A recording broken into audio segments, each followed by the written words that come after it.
Друзі, ще раз усім доброго ранку. Dear friends, good morning everyone. So happy to welcome you at this event as Ukraine is paving its way towards Europe, and we are here to celebrate 10 years of probation and say that the future is now. So Ukraine is confidently making its way towards Europe, and probation is an integral part of this movement. Now, in 2025, Ukraine is celebrating the 10th anniversary of the law enacted on probation 10 years ago in 2015. And 10 years isn't that much for a probation service, although it may seem long, but it's not that much for such a profound, fundamental change.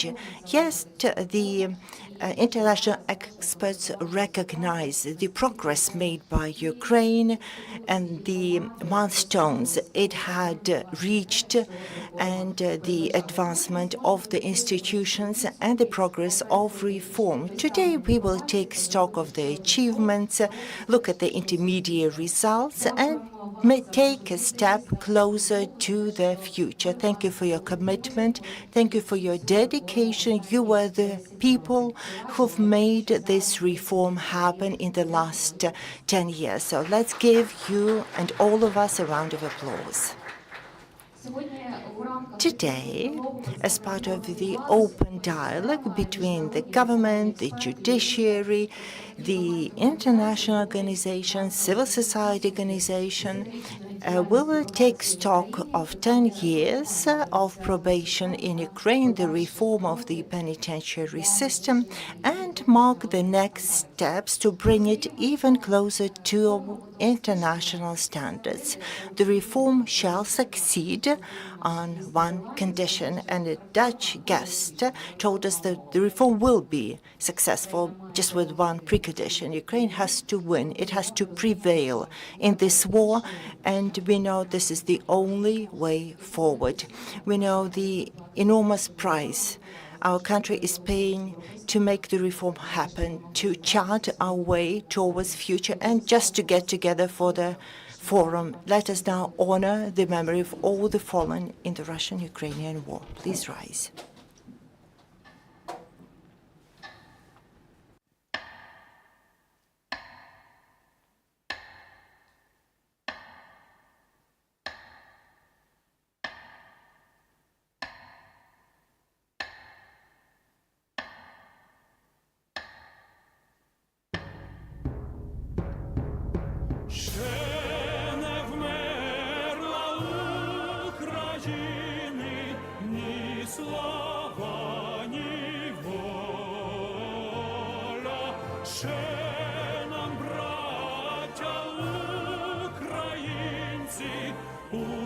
Усміхнеться доля, згинуть наші вороженьки, як роса на сонці, запануєм і ми, браття, у своїй сторонці.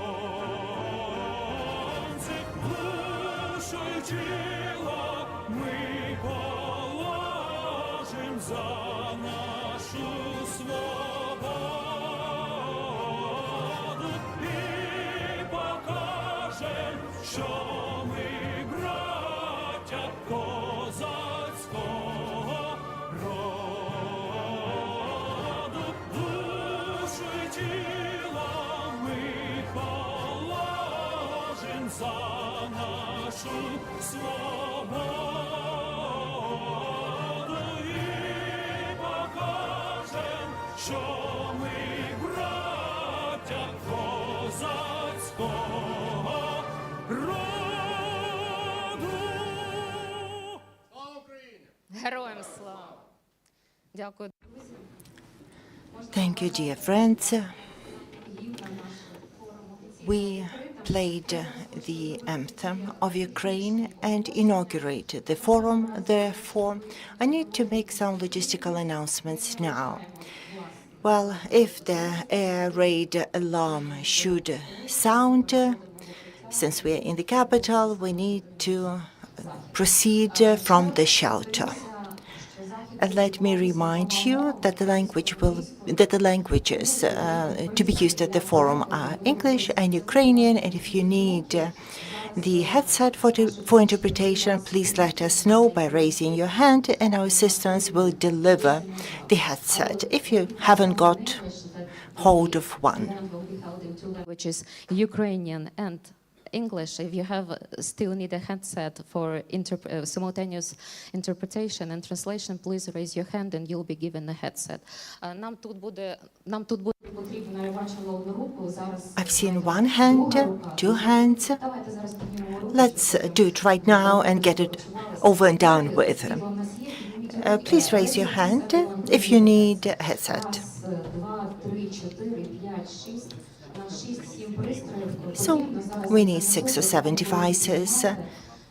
Just let us know so that we can have you equipped. Now, I'd like to start with the welcoming words.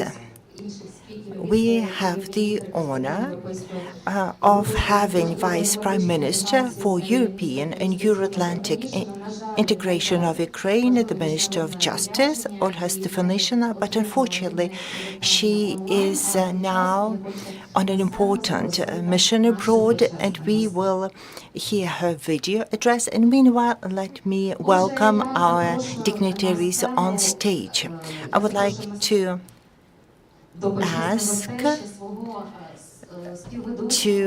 ask my co-moderator to join me on stage, Hans van der Berg, representing Center for International Legal Cooperation, the person who helped implement the penitentiary reform, who has arrived in here from the Netherlands.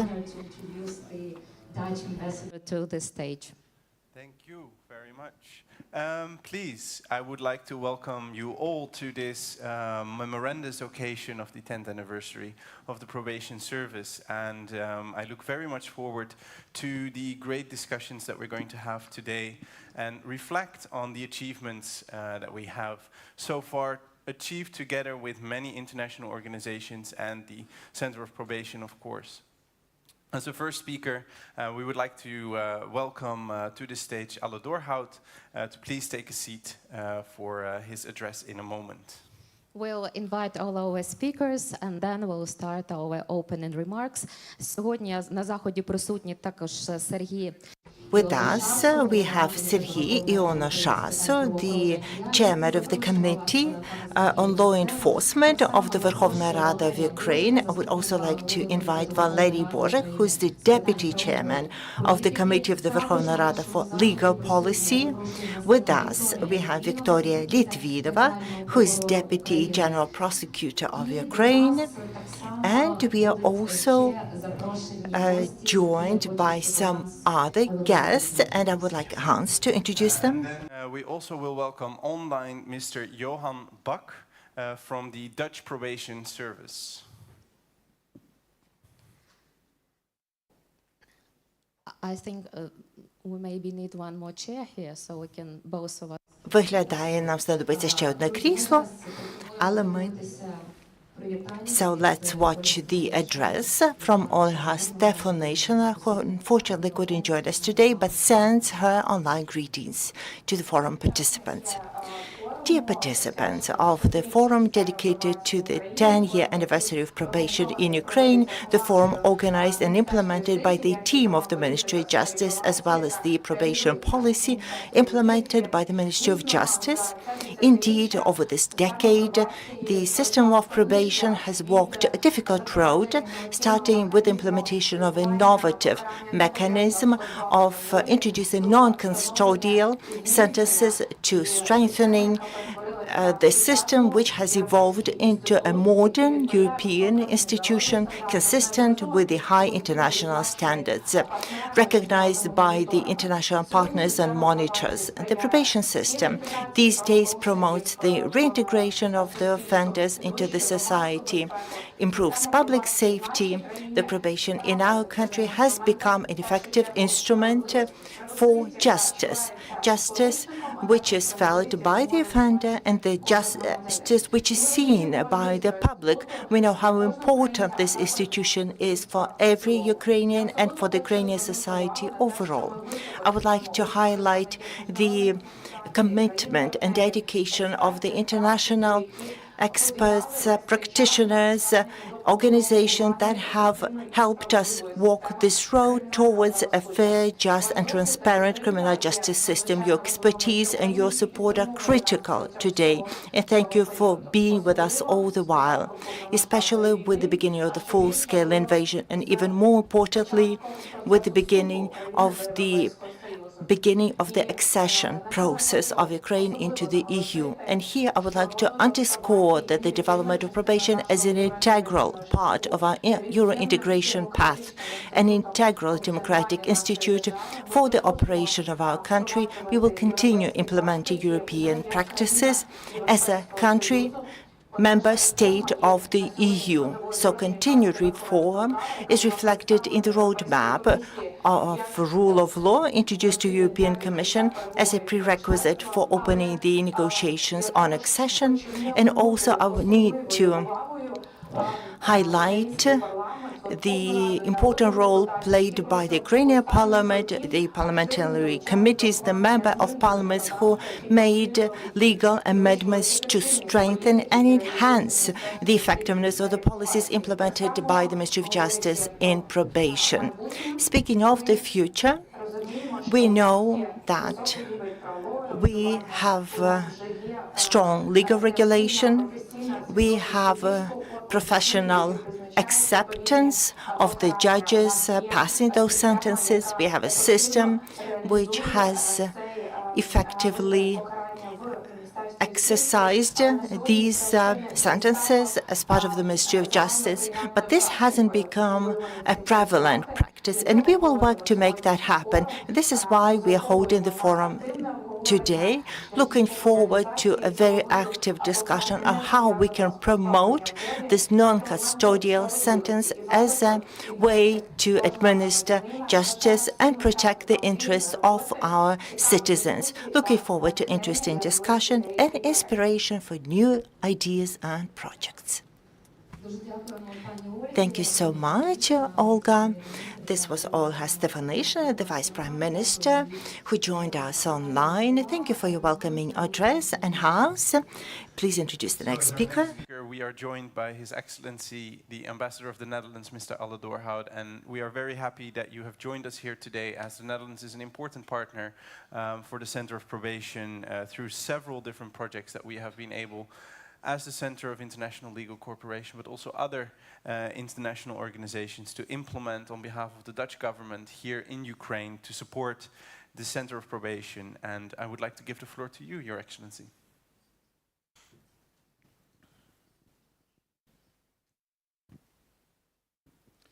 Good morning, everybody. Ukraine's probation reform was inspired by EU best practices in this field. 10 years ago, the law on probation established the Center of Probation, which now operates nationwide with over 3,000 staff focused on one mission: giving people a second chance.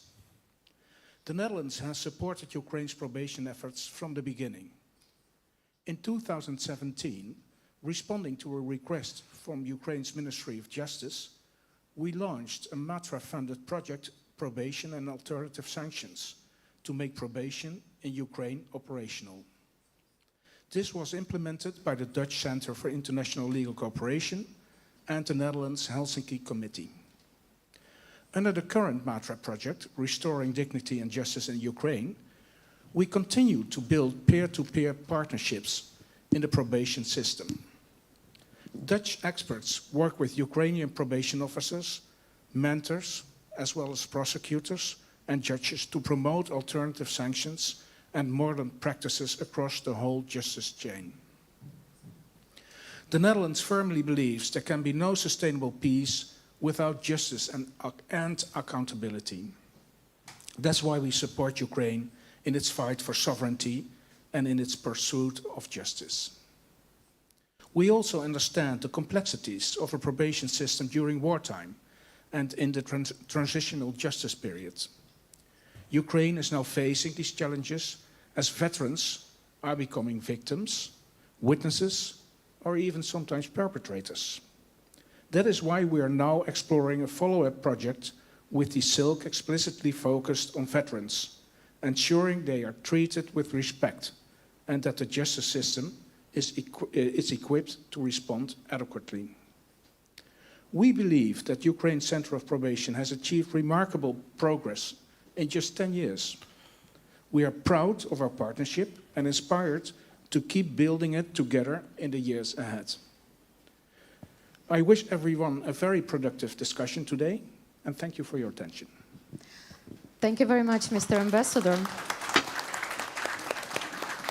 Пане Сергію, вам таке слово. Дякую. Sergei, over to you. Esteemed colleagues, friends, partners,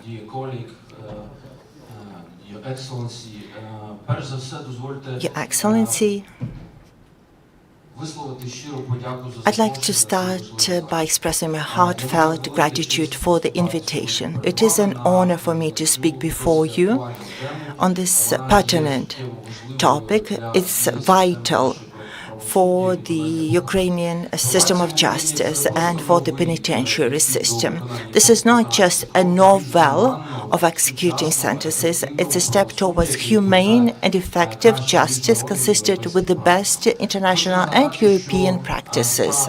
Let me remind you that this process was inaugurated by the Verkhovna Rada in 2015 by enacting the law on probation. We haven't stopped. In the 10 years, probation has proven its worth as an effective mechanism, giving people a chance to improve their life without isolating them from the society. During this term of the Verkhovna Rada convocation, we made an important step on introducing the law to the criminal procedural law in 2023 to enhance the variety of criminal sanctions. I am proud to be one of the co-authors of the law, along with the members of the Committee for the Law Enforcement, many of whom are present in the audience. So this law brought about the key change to humanize the criminal justice system by introducing probation supervision. We introduced the procedure, rules, the duties of the parties, the standards and implementation mechanisms. As I've said, this draft law was developed by the Law on Law Enforcement, and I need to remark the exceptional role played by the Ministry of Justice, who've helped register the law and supported the law and brought to the law being signed by the President. This is not where we stop. We are drafting other laws to enhance the criminal sanctions system. So let's engage in a lively discussion and contribute to the operation of the Committee for Law Enforcement of the Verkhovna Rada.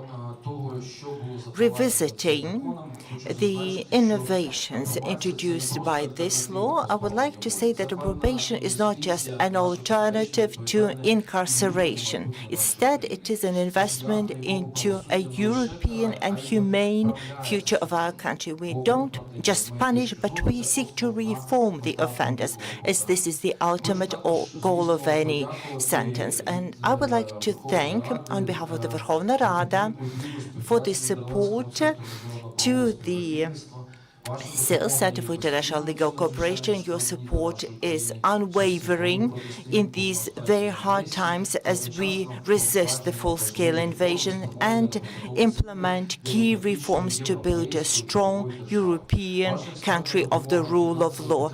Your expert support, financial support, and best practices we learn from you are truly critical. We always have victory and peace in mind, yet we should also think what's was going to happen then. So it's not enough that we win. We need to win as a European country, being dignified and deserving of our European future. Justice isn't about retribution, but giving real changes for change.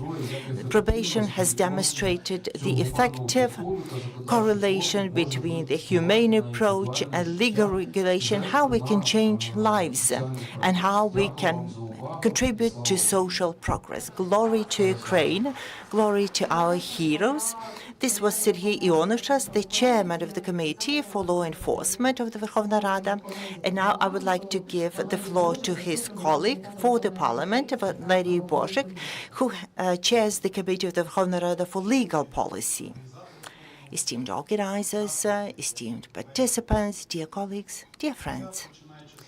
As I start my address, I would like to thank the people who are working in the probation system.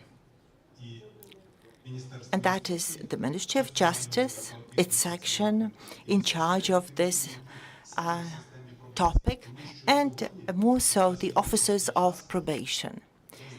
Because despite the war, despite the adversities, you have persevered to make probation work, but also to evolve it. This is why we have this forum these days. Surely over the last decade, we've all tried to make strides, to make probation a part of the European approach to criminal justice, which is underpinned not just by punishment, but by correction. It's not isolation, but re-socializing. It's not fear, but trust. And I think the probation system in Ukraine is just that. Today, we consider the system of probation as a powerful driving force to prevent crime. And also, this is a system that is meant to give a person a chance. We are protecting the public security and safety, and yet we are giving a person a chance to reform themselves without repressing them excessively. These forms are the right opportunity to bring the efforts of the executive, of the legislative branches of power, and international partners in order to try and shape the vision for the future evolution of the probation system. Therefore, I would like to thank the Ministry of Justice, the Probation Center, our international partners, in particular, our partners and friends from the Netherlands who are here today, for your unwavering support and for this common effort. I would like to resonate the words of my colleague when he said the committees for the legal policy and the committee for the law enforcement have the remit for probation, and our mandate intersect. But I will speak on behalf of my parliamentary colleagues when I say that we are prepared to continue working constructively. We are open for a constructive dialogue, and we are happy to support all the initiatives that will raise the trust of the society towards justice and evolve the legal system of Ukraine. And hopefully today's event and the discussion we have today will lay a strong foundation for vital legal initiatives that will then be implemented through good laws to regulate the system. So wishing you very good ideas and productive work today. Thank you so much, Mr. Valery. And now we invite the next speaker to the welcome board. Online we are joined by the head of the Dutch Probation Service. The Dutch Probation Service has been an important and vital partner of the Ukrainian Center of Probation. At Silk, as introduced by the ambassador, we have been working very hard to support the Ukrainian Center of Probation, but without the support of the Dutch Probation Service, this would not have been possible, and we're very honored to be joined online by their director, who will now take the floor. Thank you very much, Hans, and thank you very much for the opportunity to speak here. Dear invited guests and participants of this conference, I start with the apologize that I'm not able to come to Kiev, because right today we are also celebrating the birthday of the Dutch probation. And that's why I have to stay in the Netherlands, because we have our birthday today.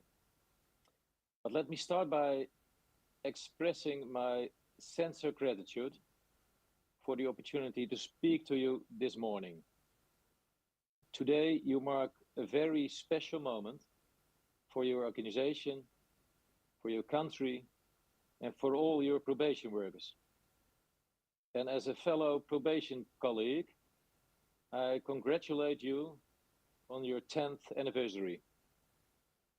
This is not just a polite statement, but it is heartfelt.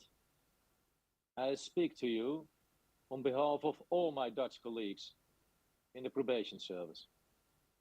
And some of my colleagues have been working with you over the last 10 years, since the start of your organization.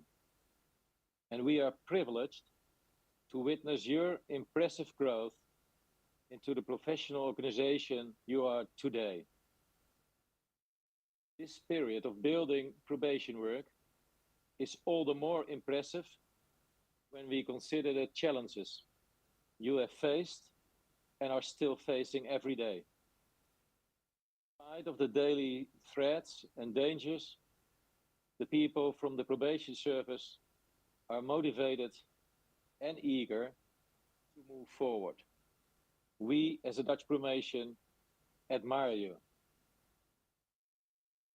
Work takes up a special place in our rule of law system. The most important things government should do for its citizens is to ensure security and to protect citizens from harm. This means that justice must be done and criminal behavior must be answered with proper sanctions. Offenders must face the consequences of their deeds, and victims deserve support and justice. But that's not enough. Offenders must be prepared and guided towards a crime-free life. Only then we will truly work for safer communities. And this will increase public trust in governmental institutions and in turn secure our democratic and tolerant societies. And probation workers are in the front of this important and difficult work. They deserve our gratitude and respect. The cooperation between the Ukrainian and Dutch probation service exists since the early start of your work. Much of it is based on the European standards for probation work. Our work supports your ambition to become a member of the European Union. The common space that we have in the EU is a place of freedom, security, and justice. To achieve this, laws are not enough. There must be a real trust between partner countries. And I am proud that we have been able to continue our common activities throughout the COVID pandemic. We continue trainings online. Activities were adapted to video sessions so the cooperation could continue. And after the start of the full-scale invasion by Russia, our cooperation also continued. At first, we were not sure if we could continue our activities, but it was your resilience and your courage that moved us forward. You mentioned that especially now we should continue. Yes, cooperation would be more difficult, but giving up is not an option for you. It was all the more important to increase the efforts to further strengthen the probation service. So we continued, first online and later regular trainings and meetings in Poland and the Netherlands. And on a monthly basis, trainings, roundtables, working visits now take place. And we are very happy that Silk was assisting us. You also were our honored guests in the World Congress on Probation and Parole last year in The Hague. And we hope to receive the Vice Minister of Justice, Mr. Pikalov, as our guest during a work visit in June. Let me conclude by offering again my sincere congratulations on 10 years of the Center of Probation in Ukraine. We, as the Dutch Probation, we will continue supporting your development, and we look forward to our future common work. Thank you very much. Mr. Bach, thank you very much for joining us. And I need maybe Hans to put you a question. Mr. Bach just mentioned that you also have a birthday today in the Netherlands. We know that we, as Ukrainians, celebrate 10 years of probation. So how many years do you celebrate? Well, the Dutch probation is by now celebrating 202 years. So you have some time to go. But it's also the oldest probation service in the world, and that gives us a great honor to work with the Ukrainian probation service, because I'm not lying when I'm saying that in the roundtables and the sessions that Johan mentioned, we often hear also things that we're jealous of, and we think, maybe we can learn something from you. That will be the part of our first panel. Thank you very much for this information. Зараз я хочу передати слово Вікторії Літвіновій, заступниці генеральної. And now I would like to pass the floor to Mrs. Victoria Litvinova, Deputy Prosecutor General of Ukraine. Thank you so much, dear colleagues and organizers. First of all, for the invitation to this event and for the international support of this important event.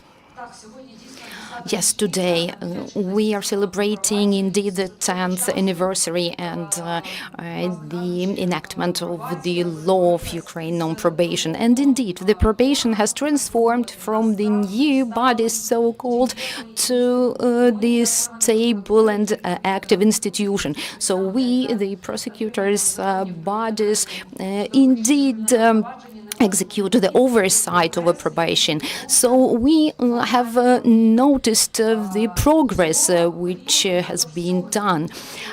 And throughout all these years, the probation bodies, hand in hand, cooperated with the prosecutor's office and other law enforcement bodies in order to achieve the main goal, to protect the society through the reforming of the inmates and to prevent the reoffending. So the work of the prosecutors has the dual character. On one hand, we do the oversight of the probation bodies, and we actually involve the inmates to the correction works. I would like to shortly summarize our 10 years of partnership. First of all, it's the humanization of the criminal policy. We have introduced the punishment called the community works. We have introduced fines and community works, which was in favor of the resocialization and which lowered the level of the recidivism. And it contributed to the rethinking of the system of justice. This system is not only the punishment today, but also the support and the resocialization. The Institute of the Pre-Trial Report, it is a novelty which gives the judge and the prosecutor objective data regarding the convict, and it allows to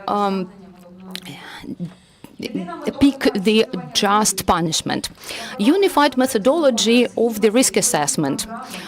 We have the correspondent programs which allow to find out about the life areas of the convicts. And it also allows us to support the family ties and which contribute to the process of the person to get back to the society.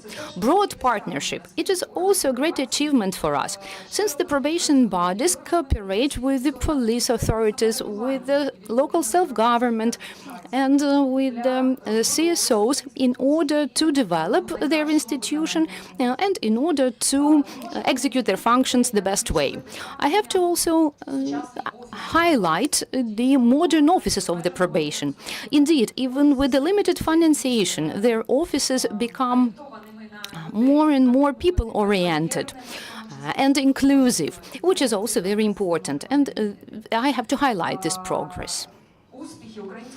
The success of Ukrainian probation is the result of the synergy of efforts of self-governmental bodies and society, and of course the international partners, whom we are thankful for their unwavering support. And also I have to highlight all those who believe that the second chance is not a privilege but the right. I have to also highlight our future expectations of the probation bodies. We hope to further deepening of the individualization of the approaches to clients, and we hope for a better division over the models of risk assessment. We hope for the development of the interagency cooperation, because the future of the probation is the systematic work, together with the social services, and as I have already mentioned, it includes the self-governmental bodies and the police. We have to also remember about the medical facilities and the representatives of the NGOs. And only when we combine our efforts, we can reach the progress. We also hope for the broadening of the list of the rehabilitation programs. We believe that there is going to be new psychological and medical initiatives which will be aimed at the reforming of the behavior of the perpetrators. Within the streamline of the world processes, we hope for a further digitalization of all the processes, and we believe in even further progress. And of course, I have to highlight the importance of the principles of the child-friendly justice. And I have to say that the minor offenders should face the complex approach. And we should not only work with a child or a minor perpetrator, we have to also work with the family and with the school in order to reform a person better. I believe that we will overcome all the relevant challenges that we face only when we have the will. And the prosecutor's office will further on be the reliable ally of the probation in order to create the safe environment in Ukraine. Thank you so much. Mrs. Victoria, thank you so very much. So your welcoming word summed up our first part of the welcoming word. And the speakers, you can take your seats. And of course, I agree that we did witness a great progress within this last 10 years.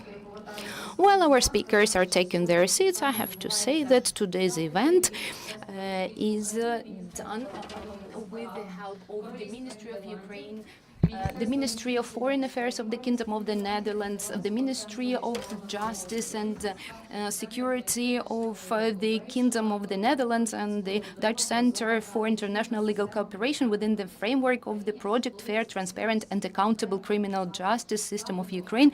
Thanks a lot to all the sponsors and the partners of this event. So me and Hans are ready to invite the participants of our first panel. So now we'll be talking not only about the legislation and constitutional changes, we will talk about how well Ukraine managed at the level of the institutions and at the level of the bodies to overcome the challenges, and how Ukraine managed to develop the practices and the laws within the 10 years. And now it is quite important to describe the importance of the probation as a very important tool in order to develop the society as the European one, healthy one, and responsible one. And now I invite over the participants of the first session. So here we have Yevgen Pikalov, Deputy Minister of Justice of Ukraine.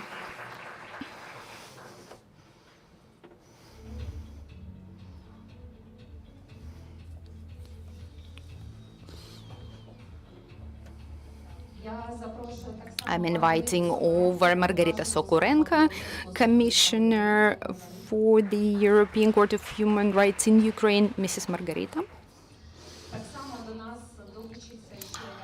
And also Eric Winkin, the Deputy Director of International Legal Cooperation from the Netherlands.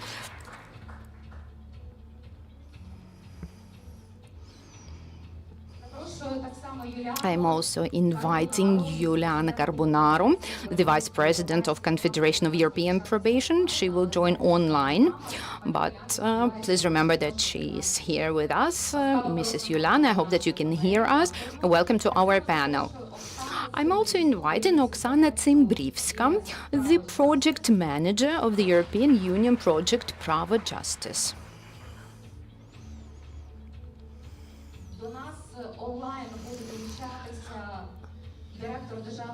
The director of the State Probation Service of Latvia, Mr. Imants Jurevičs, will join us online. And Mihailo Podolyak, the head of the Department for Combating Human Rights Violations in the law enforcement and penitentiary areas of the Office of the Prosecutor General of Ukraine. So we are all ready to start. Panel, and as the person is such a profound history of probation representing the Netherlands, I think you would like to be asking as more questions as you can, but today we'll start with the opening remarks from the Deputy Minister. Пане Євгене, розпочати нашу панель ми попросимо. Mr. Yevhen, we would like to ask you to say a few welcoming words and to set the tone of our discussion. And we start a countdown of 1 hour of honor panel. Thank you so much. Дуже дякую, Марічко. Marichko, thank you so much. I'll try to make it within an hour. 1 hour is for all of us. Please mind that. Dear colleagues, dear friends, esteemed MPs, Your Excellency, on behalf of the Ministry of Justice, thank you for finding the time to join us for this discussion, which is truly critical for us today. Yet I would like to begin by reflecting on the words of Hans when he said that the Dutch probation service is over 200 years old. That is truly impressive. And maybe it's not so apparent, but the first alternative sanctions were implemented in Ukraine going back to Cossack time. In Zaporizhia siege, that is absolutely true. It's a historic fact. When a person, a Cossack, was sentenced to a severe punishment, there was an alternative sanction when a community could take him on parole and he would be released from his sentence, and he would really do his sentence on parole before the community, and then he could go back to his military service. And the first historic record was made by Voltaire. So I didn't invent this, I promise. We do have long-lasting tradition, and penitentiary tradition goes back a long time. In Ukraine, it goes back to Ukrainian People's Republic time, as in 2018, on the 15th of July, the hetman, the leader of Ukraine, Pavlo Skoropadsky, decreed a department for the execution of criminal sanctions and made it report to the Ministry of Justice and created a Ministry of Justice. So our history is old, and we honor it deeply. So the Ukrainian probation service these days, in the context of the full-scale invasion and full-out war, has also traditions and experience to share with the whole world. And I would like to start by saying that 10 years seemingly isn't much for a whole service to evolve, to build its institutional capacity. So I believe that the state institution, the probation service, jointly with the Ministry of Justice, have done a good job and have good results to report. So now we have over 500 probation officers across the country.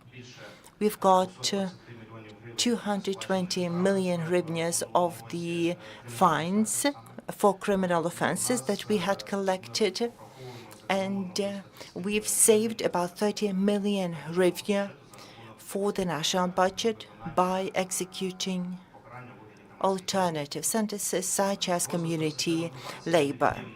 The evolution of probation is an integral part of the reformed penitentiary system. The milestones for the reform are reflected in the strategy until 2026. The evolution of probation is reflected in the roadmaps on the negotiations on the accession of Ukraine into the EU, and we plan to evolve this instrument. Speaking of the effectiveness of the system, we need to say this is a way to make the criminal sanctions system more humane. Now, we have one inmate in custody, and we have 2 probation clients to match him. Alternative sanctions are much cheaper for the country compared to holding inmates in the places of detention. Also, we need to consider that, according to the data that we keep tracking and analyzing, the absolute predominant number of probation clients do not reoffend.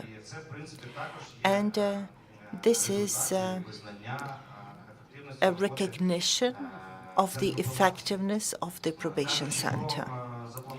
Speaking of the next steps that we have outlined, I'd like to say the following.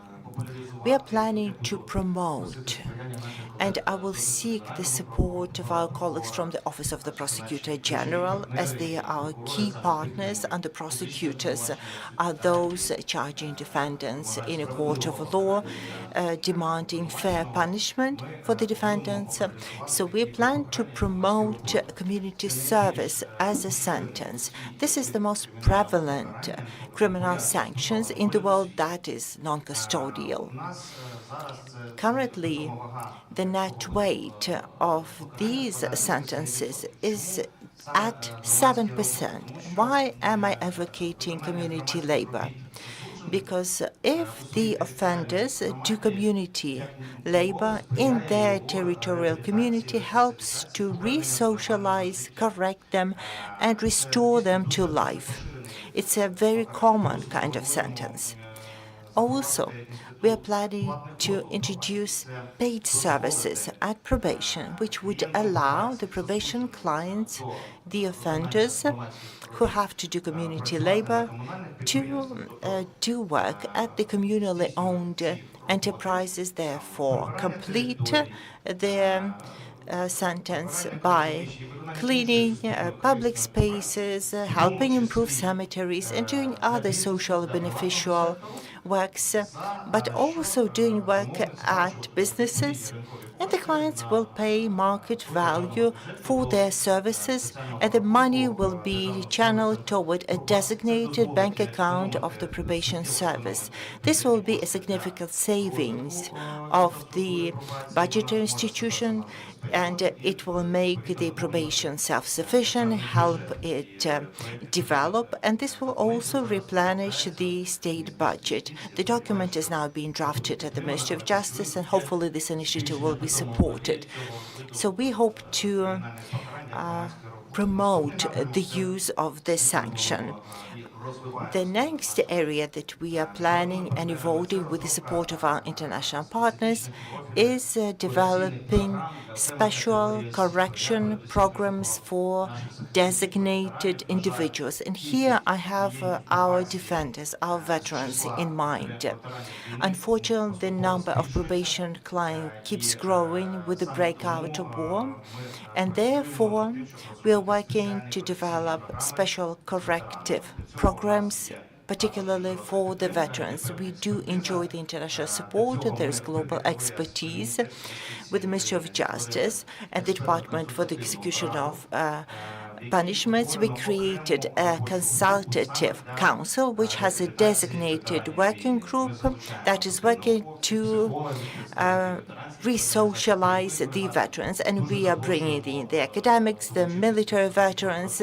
We would like to welcome representatives of the prosecution into the task force, and anyone who has ideas and considerations on how we can make the work happen, because not so many countries in the world have the pertinent experience, and Ukraine will have to be a pioneer in this area, so please join us there.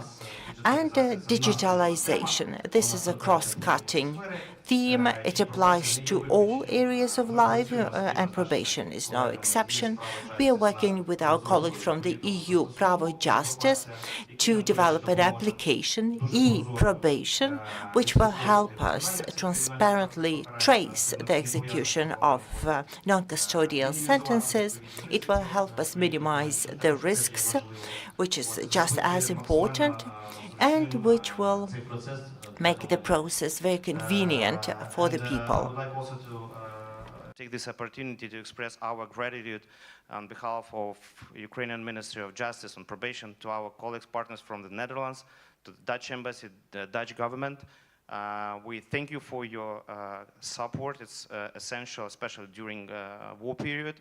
So we are happy to learn that the project will receive its second phase. And again, thank you. I'm looking forward to meeting in the Netherlands in person with my peers in the Ministry of Justice. Тому, колеги, також бажаю. So, colleagues, wishing you a productive discussion today, and thank you very much for your attention. And before we proceed to the question, I have an urgent question I would like to address to you. When you say that community service is just 7%, what is the next popular sentence? Well, it's a fine,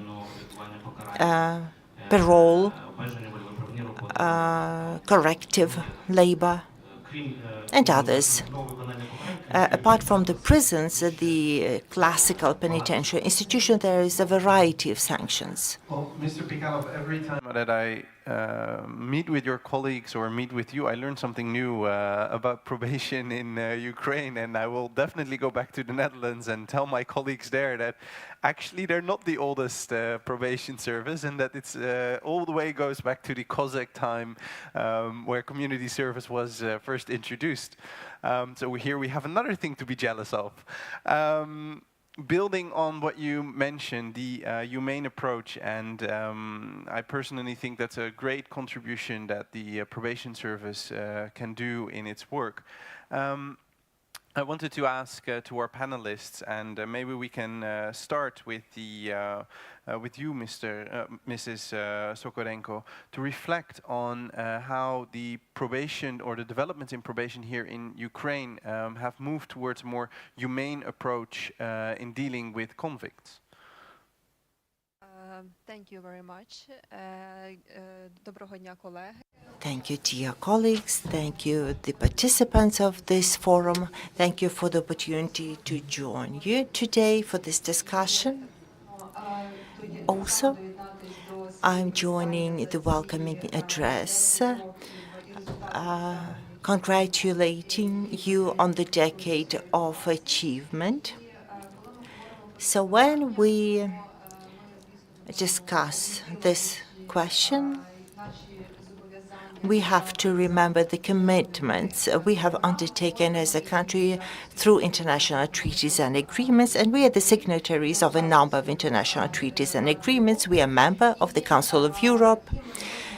Therefore, we cannot ignore the rulings of the European Court of Human Rights and the cases pertaining to the rights of the detainees and inmates and the execution of sentences in Ukraine, unfortunately, are the most common kinds of applications before the European Court of Human Rights. Therefore, there's extensive case law of the European Court of Human Rights, mostly on the complaints of the violation of Article 3 of the Convention, and that is prohibition of torture and ill treatment. That is a fundamental right, and we all understand what it is about. The Convention on the Protection of Human Rights and Fundamental Freedoms and the European Court of Human Rights keep reiterating that the prohibition of torture isn't just a fundamental right, it's a fundamental value in a democratic society, for a democratic country, for the democratic world. So there should be never inhumane or degrading treatment, particularly when a person is under the control of its government, and that is very pertinent for doing a prison term. As I was saying, currently we have a large number of judgments of the European Court of Human Rights against Ukraine. There is a pilot decision, Sukachov versus Ukraine, where the European Court of Human Rights stated that the improper conditions of custody are part of a systemic and structural problem, and to address it, a number of comprehensive strategic steps need to be taken. Strategic reforms need to happen to eradicate the root causes leading to the violation of Article 3 of the Convention that the court keeps highlighting. The ruling was made in 2020, but this issue was raised going back to 2005. And we are definitely monitored by the Council of Europe through the judgments of the European Court of Human Rights. The Committee of Ministers of the Council of Europe also monitors the correction of the violations mentioned by the European Court of Human Rights. So the Cabinet of Ministers oversees the cases to do with the terms of detention under its close review, meaning that we have to report annually on progress made. Last year we had to report. This year we will be reporting before the Cabinet of Ministers in September. And this group of cases, altogether, there are about 206 cases about improper conditions, and 146 cases are still under review as those that haven't been implemented. And the monitoring is going to see what steps are being taken. And depending on the progress made by Ukraine, the Committee of Ministers are saying that we need to improve the detention conditions. And Ukraine and other countries are urged to enlarge the number of alternative sanctions that are non-custodial and implement probation. In addition to the case law of the European Court of Human Rights overseen by the Cabinet of Ministers, the Cabinet of Ministers issues its own recommendations. And one such recommendation pertinent to us was issued back in 1898, where the Cabinet of Ministers recommended number of steps to be taken by the member states on the overpopulated prison. And this recommendation was made that the custodial centers should only be prescribed for the gravest offenses. And the national and the member states had to introduce a range of sanctions and sentences that would be differentiated by the gravity of the offense. And that was a plea towards the penitentiary systems, but always this plea was made for the prosecutors and for the judges to consider alternatives to incarceration on the broadest possible basis. And this is where we go back to our context, to our probation supervision and our changes in the welcoming addresses. We've heard that on the 23rd of August, 2023, the probation supervision was introduced as an alternative sanction at the Cabinet of Ministers, which evaluates us year by year, has spoken out on the point of probation supervision. So in June last year, the Cabinet of Ministers, reviewing all progress made by Ukraine to rectify the problem, had welcomed the introduction of the law and the legislative amendments, introducing probation oversight as a novel kind of criminal sanction. And now it is assessing the application of this criminal instrument. Therefore,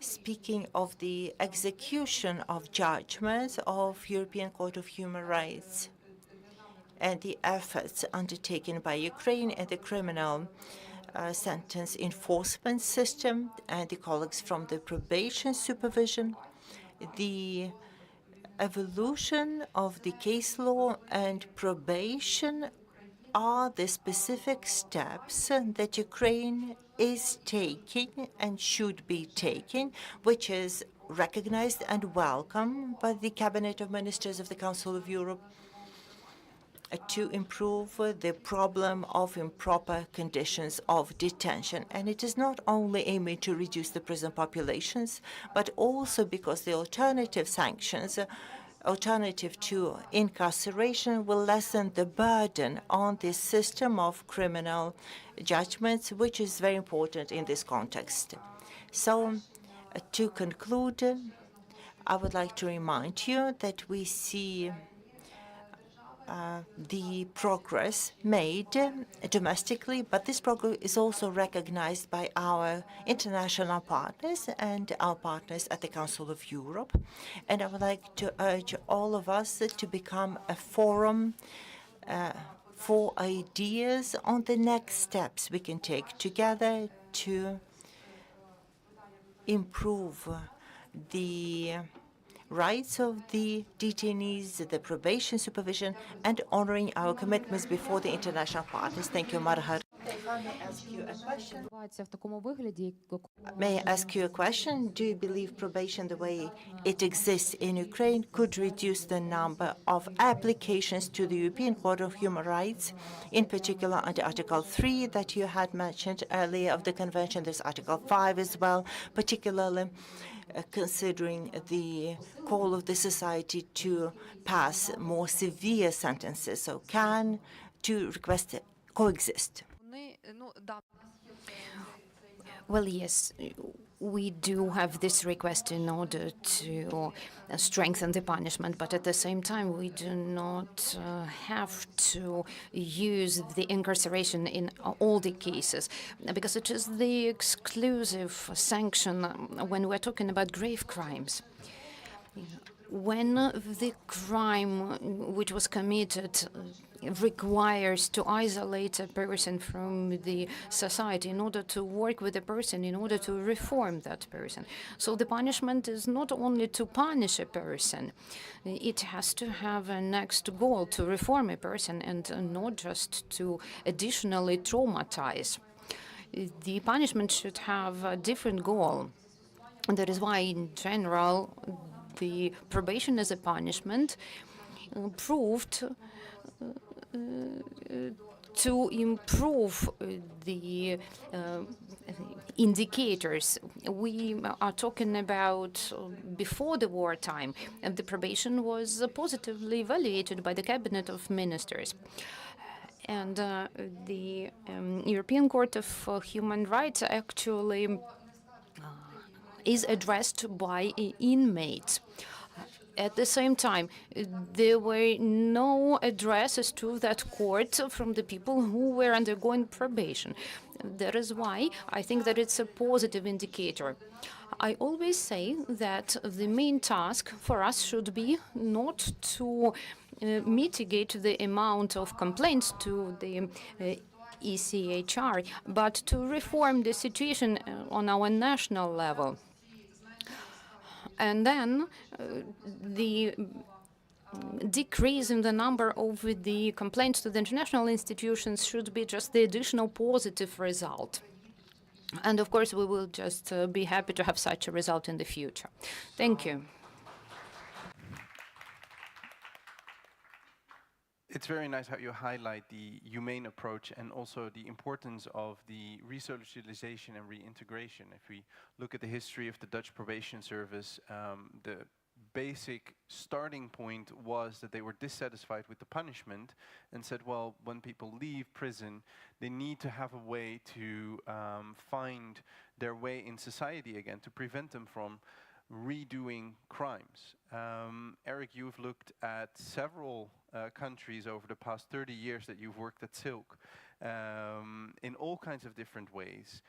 How do you look at the progress that Ukraine has made in relation to the probation service?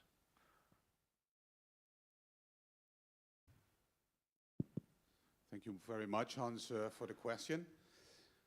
Well, I must say that when I compare these 10 years of probation, or actually more than 10 years, right?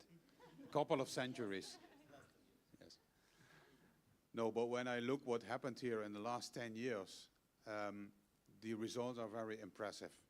And as I also said at the press conference, Ukraine can really be a shining example of how in a very short time you took the message that alternative sanctions and probation are not only good for society, they are also good for the state, because working with one offender by the probation is 5 times less expensive than locking somebody up in a prison.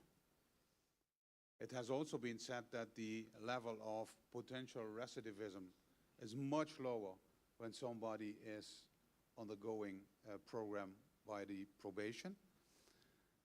But also let me say that a key word here is also trust. And trust by not only as we heard today, prosecutors and judges and other state institutions that work with the probation, that also, in those court cases ask for these alternative sanctions and also give these alternative sanctions, have trust in the organization, the ministry, the Center of Probation, that also all these measures are undertaken in a professional way. And I think the Center of Probation is a professional organization that managed with over 3,500 staff and many officers, as also mentioned by Mr. Pikalov, that cover the whole territory of Ukraine, even in some of the occupied territories, where there are challenges to rebuild them after the conflict will be over, but also managed to find hundreds of volunteers that also participate in these programs. And I must tell you that when I was here last time, 5 years ago, for the 5th anniversary, I was sitting next to a young man who had been an offender, who was telling his story, and he said, well, I've been a bad guy in the past. I was an offender, but due to the probation, I saw the light. I have a better life. I got my punishment, but I was so grateful for this that I became a volunteer for probation. And I mean, that really hit me. And I think that is really something that happened here. Also, let me point out that there are thousands of MOUs, Memoranda of Cooperation, with public institutions, like already mentioned, municipalities, whatever, healthcare institutions, and so on, NGOs, that the Center of Probation is working with. And that is all in a very short time of just 10 years. Also taking care of the staff, you know, educating the staff, re-educating the staff, caring about the working conditions, as we also see now in the strategies, also towards the alignment with the European Union, but not only the European Union, but let us not forget that, you know, the acquis in this area, I always call it a soft acquis, is actually Council of Europe. And there is an agreement between the European Union and the Council of Europe that, for instance, the European probation rules, as they were enshrined in Recommendation 2010-1 by the Council of Ministers, is also part of the acquis. Let's not forget. And what the Ukrainian Probation Office is doing, how, for instance, also offenders are providing input, for instance, to pre-trial reports, or in other stages of the work that the probation is doing, is fully in line with those European probation rules. So I dare to say that the Ukrainian probation is also a European probation. And I find that very remarkable, and again, in some ways also an inspiration, as we heard this morning, that also sometimes the people from the Dutch probation think, oh, well, we haven't thought about this, maybe we should also introduce this. So it is also an inspiration for us. Thank you. Thank you.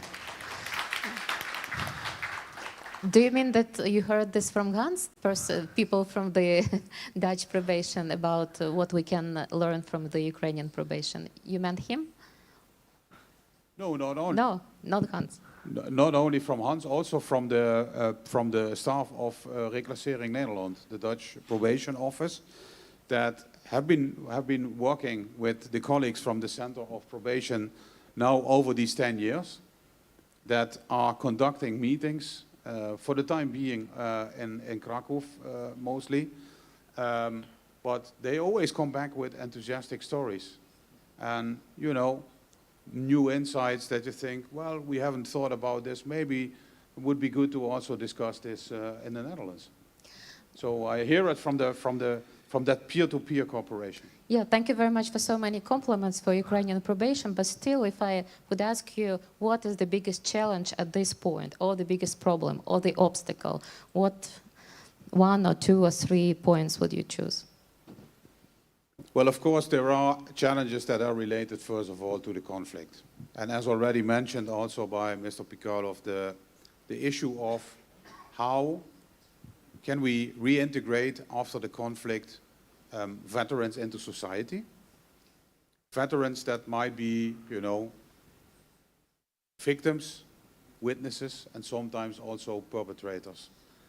And this is a very specific issue now. I mean, fortunately, I must say, we don't have that experience in the Netherlands. Unfortunately, you have that experience.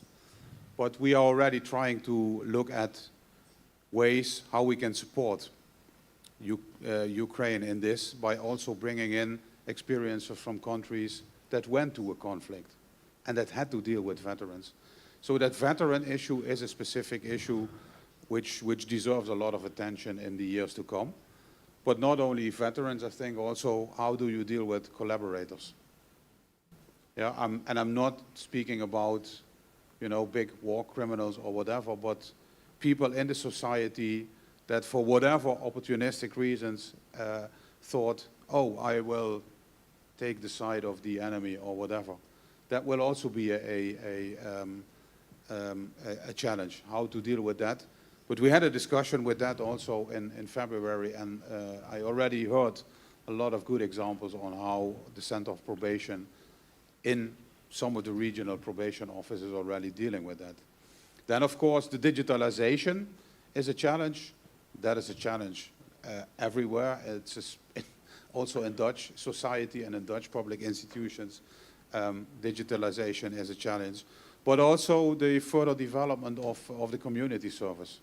To further enroll the good examples that the Center of Probation and the Ministry of Justice had with the pilots in Lviv and Bela Tsirkva, to further enroll that and work more closely with the public institutions, with the private institutions in order to, you know, further develop community service for the benefit of society, for the benefit of, you know, making it financially more sustainable, and so on. So those are two big, I would say, issues that really deserve a lot of attention in the years to come.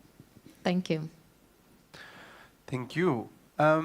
I would like to ask the same question because I think it's a very interesting question to look also at the challenges that can be picked up on in the coming years.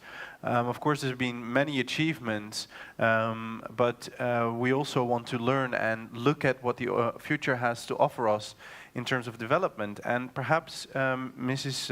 Juliana Carbonara, you could join us online in answering the same question that was asked to Eric. What do you see as some of the challenges, but also the opportunities for the Ukrainian probation service? Thank you, dear colleagues, for inviting me to address to this event.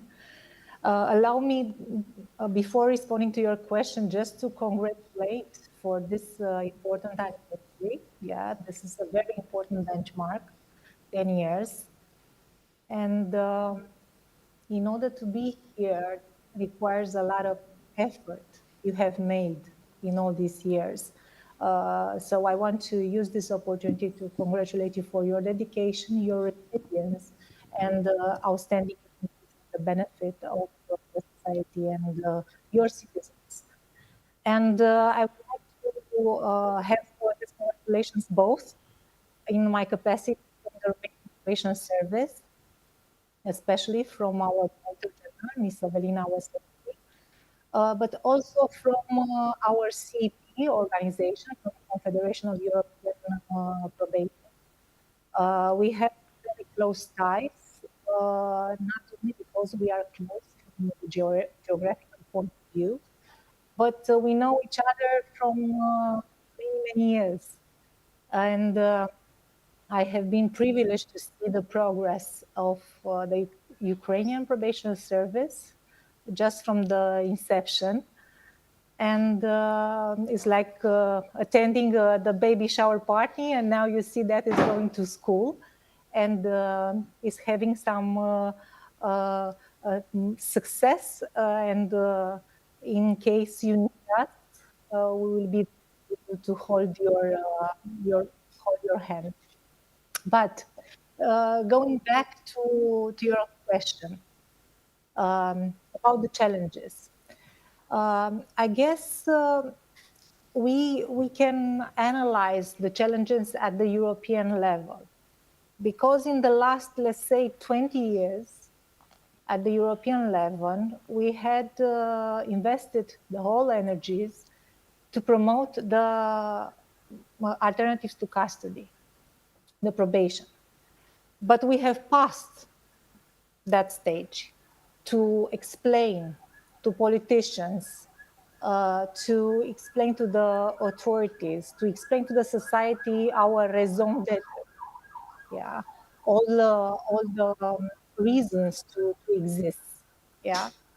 And we can observe this success by analyzing the Council of Europe data, yeah, Space 1 and Space 2, because you have quoted the standards of the Council of Europe.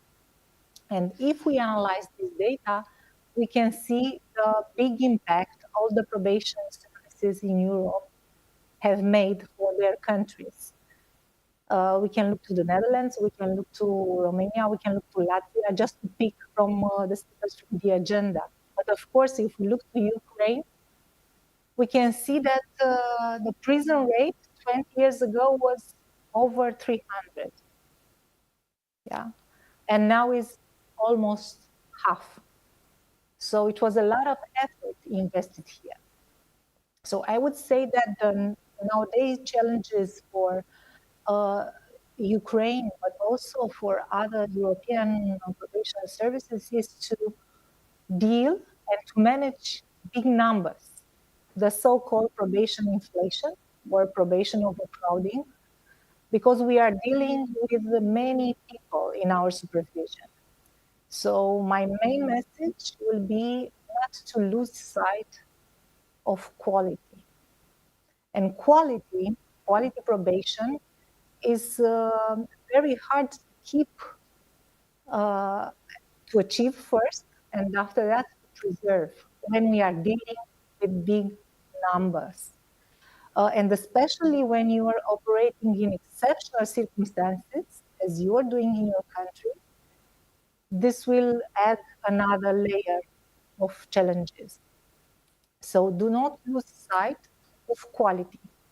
Quality means if we want to promote alternatives to detentions, we want to promote meaningful ones, the ones who have an impact on overcrowding, on prison, and impact on society and for citizens.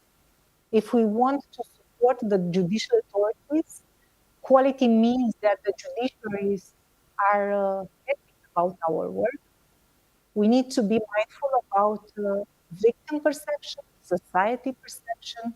So I would say that our work is not easy. So we have many challenges, not only one. But as we are working in the probation service and we know how to turn challenges into opportunities, all of this will be opportunities as well. And one of the major opportunities, building on what Ms. Sokorenko explained earlier about the pilot decision on prison conditions issued by the European Court of Human Rights, what we did here in Romania was to transform this pilot decision we have against Romania in an opportunity for the probation service. And in the big picture now of dealing with this pilot decision in our country, probation is seen as part of the solution. And the efforts we have made here internally are already appreciated by the Committee of Ministers of the Council of Europe. So quality and turning the threats into opportunities. And of course, I would like to, looking forward to the next decade of quality probation in Ukraine. Why not? So looking forward to your 202 birthday anniversary, similar with our colleagues from the Netherlands.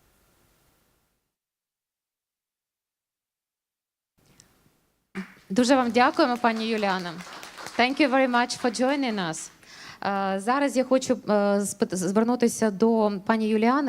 Now I would like to address to Mrs. Oksana. Mrs. Oksana, you've been the head of the European Union project Prava Justice. We're dealing with the synchronization and adaptation of a number of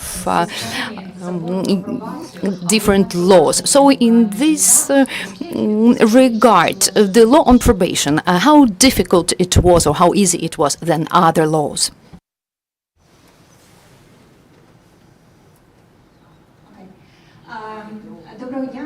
Good day.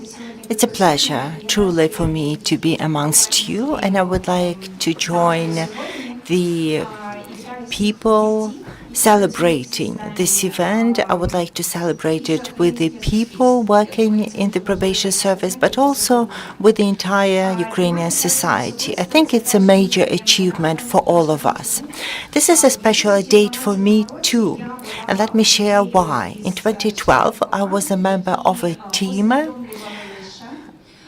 familiarizing the Ukrainian stakeholders with the probation as an instrument, as an institute. We were saying that this is an alternative to imprisonment, and it holds a lot of potential for Ukraine. And I'm so proud that today we have achievements to share that have been made 10 years since the law was enacted. It has been a long road indeed. It's been years of explaining and promoting the idea why a person should be at the heart of the criminal justice system, why every person who has come in conflict with the law should be treated individual. We should look at the root causes that had led to the offense and look at the needs. What do we need to do to help the person never reoffend and could be a contributing member of the society?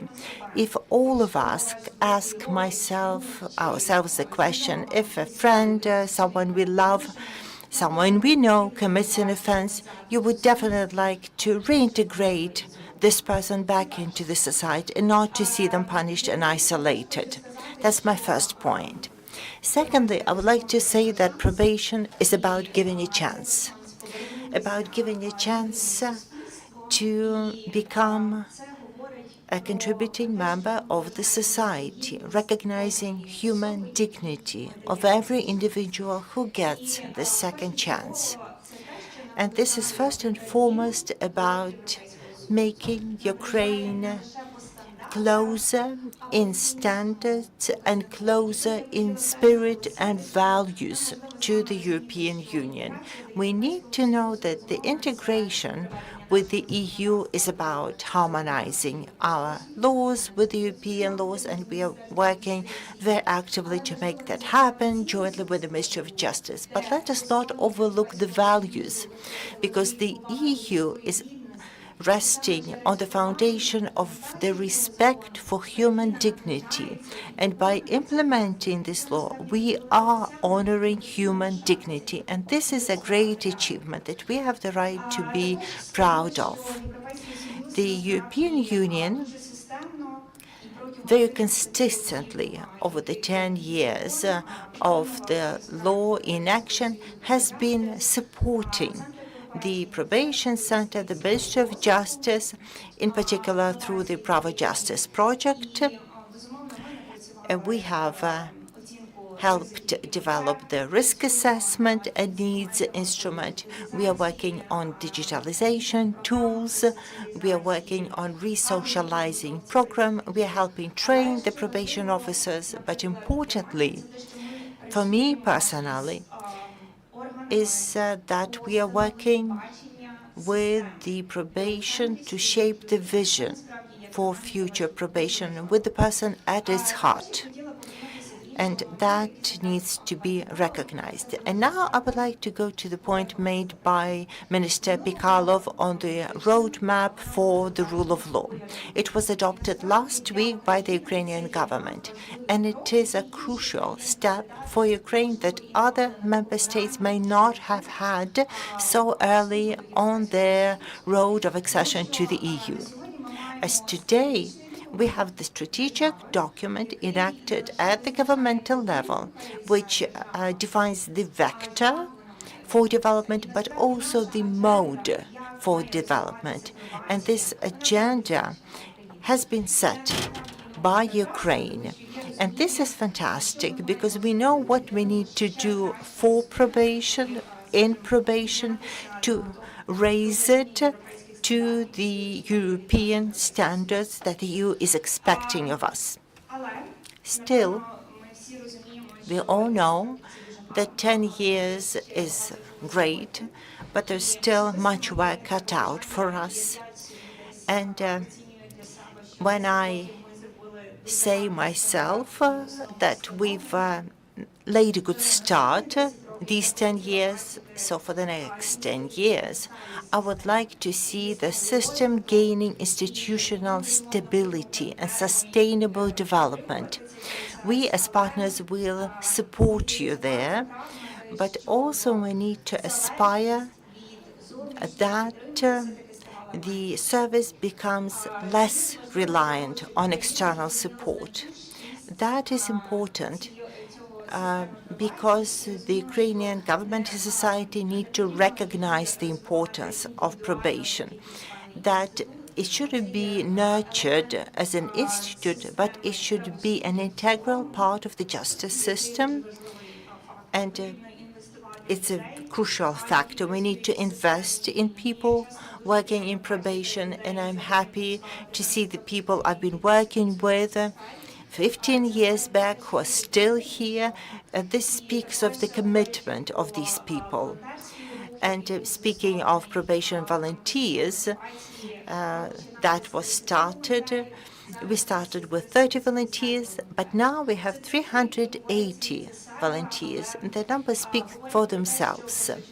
But it's about people who are making it all happen, and I'm grateful to everyone working in the system, sparing no effort to bring the people back to the society, to correct them on their life's course.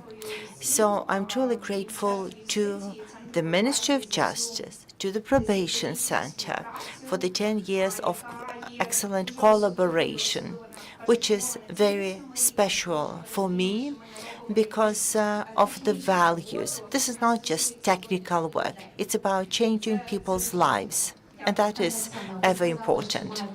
Oksana, you've mentioned that you've been advocating probation since 2012. You must have worked with the 8th Convocation Parliament to promote the idea. I didn't reach Parliament then. Why did that happen? I'd like to know whether this idea came across any resistance from the society or the Parliament. What were the fears that never materialized? I just want to chat this way for myself. Thank you, Marichka. This is about recognition. This was a novel institute. People didn't know what it was all about. What pre-trial report is it for? Why do we need to collect background information about the offender? I wouldn't say we came across resistance. I'd say we came across misunderstanding in the Ukrainian society. People just didn't know what it is and how effective it may be. It's just something that didn't exist in Ukraine at the time. But it has taken very good root in Ukraine, I would say. Thank you, Oksana.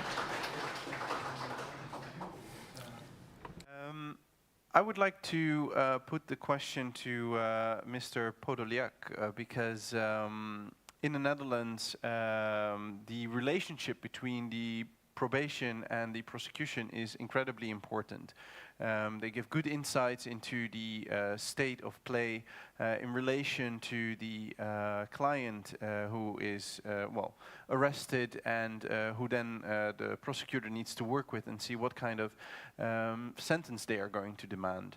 How do you view the relationship with the probation service, and what kind of information that is vital for you do you get from them by their analysis?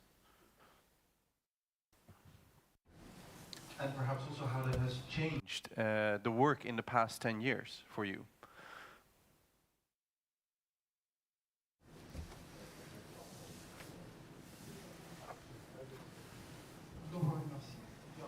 Good day, everyone. Thank you for this chance to join you at this forum. I would like to thank everyone who contributed to the development of probation. All of us have walked a long road in these 10 years, and in my idea, the Institute of Probation has been a success. It's sustainable, it's beneficial, it's effective for the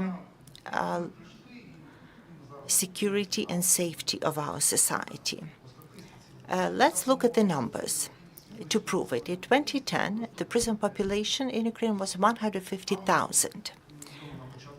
I have the statistics for early April. The same population is 36,000. So in the 15 years implementing the judgments of the European Court of Human Rights and recommendations of the Cabinet of Ministers of the Council of Europe, as a country, we've done much to reduce the prison population in Ukraine, and do so drastically. Even in 2024, the number of prison population has reduced by 12,000 people. Why? Probation is a good thing for everyone, for the law enforcement agencies, for the courts, for the government and society at large, because it's effective, first and foremost. As the colleagues have been saying, the reoffending rates are far fewer than when an offender is deprived of his freedom and then released. Secondly, it's simply cheaper. It's so much cheaper. The costs per offender are much lower compared to sending these people to prison. And thirdly, it's about individual handling of the offenders. It's a people-centric system, and that is the best thing about it. It's effective as an instrument and as a mechanism. We can consider probation as a way of executing sentences, because since 2014 we have the new law introducing probation supervision as a sentence. Again, it's effective. According to the judicial statistics for the last year, 2,700 individuals were sentenced to probation supervision. I believe that for a very young instrument, it is a very impressive record. Mostly, the offenses are under Article 3 of 9, predominantly, and that is use and safe harboring of drugs without intent to sell them. And this is not considering the detention replaced for a release on parole. As for other kinds of probation instruments, we introduced the probation pre-trial report as a European instrument to know the background and the profile of the offender. The courts these days are making use of the information. I believe we need to enhance this instrument, because sometimes it's treated formalistically, and this is the stance of the Supreme Court, looking at the case law. If the pretrial was mandatory and it's missing for some reason, if it hasn't been followed, it does not constitute a grave violation of the criminal due process, and it is not a ground to rescind the court decision. So we have to take it more systemically. We have to infiltrate this instrument even deeper, because there's still a lacking awareness of the need to have a pre-trial probation report to know the place of residence, place of work. But again, this is about treating an offender as an individual. So we hope the system or ecosystem of probation will keep evolving further, and we, representing the prosecution service, can work together with probation to make sure we are moving in the right direction. We are offender-centric, and we strike the right balance between punishment and re-education, giving a person a second chance and preventing reoffending. Thank you. And now I would like to ask the Director of the State Probation of Latvia, Mr. Erevičius. We are so happy to have our friends from the Baltic states. You are very much advanced. Not only European reforms, but unfortunately, Ukraine and Latvia share some Soviet heritage. So it's always interesting to find out how you managed to succeed so much, and are there still traces of this Soviet legacy left in your probation system? How old is it? Do you count in dozens or in hundreds, like the Netherlands? And what is your biggest achievements at this point in Latvia? Thank you. It's a big honor for me to be part of your conference. And indeed, we share some past together with Ukraine, and not so good past, more like negative past. Soviet legacy influenced our system in both countries in many various ways. I believe that Latvia is an example that it is possible successfully to accomplish transition from totalitarian system towards democratic system. It was not easy for us, it was tough. And probation service is only 20 years old here in Latvia and established exactly to access European Union. I remember first 5 years we were not understanding what we need to do, and we were just trying, to understand what does probation means, how it should work. And very fastly we realized that probation is completely different philosophy of work than it was at that time dominating within prosecution, courts, police, or other public sector organizations.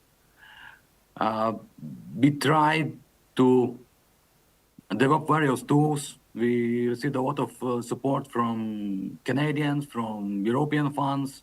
We had a lot of money to invest in our development, and that helped us a lot. And I believe you will have the same opportunity as a candidate state of the European Union, and you will have big developmental projects ahead of you, and you will go to, I believe, to similar story pathway we went through. Because 20 years ago, when probation system was launched, we created it from scratch. We had very punitive system in place, retributive system. It was a norm that you sentence for any crime with deprivation of liberty. And only in exceptional cases, you receive a suspended sentence or community work service. And it was like a common understanding in our society as well.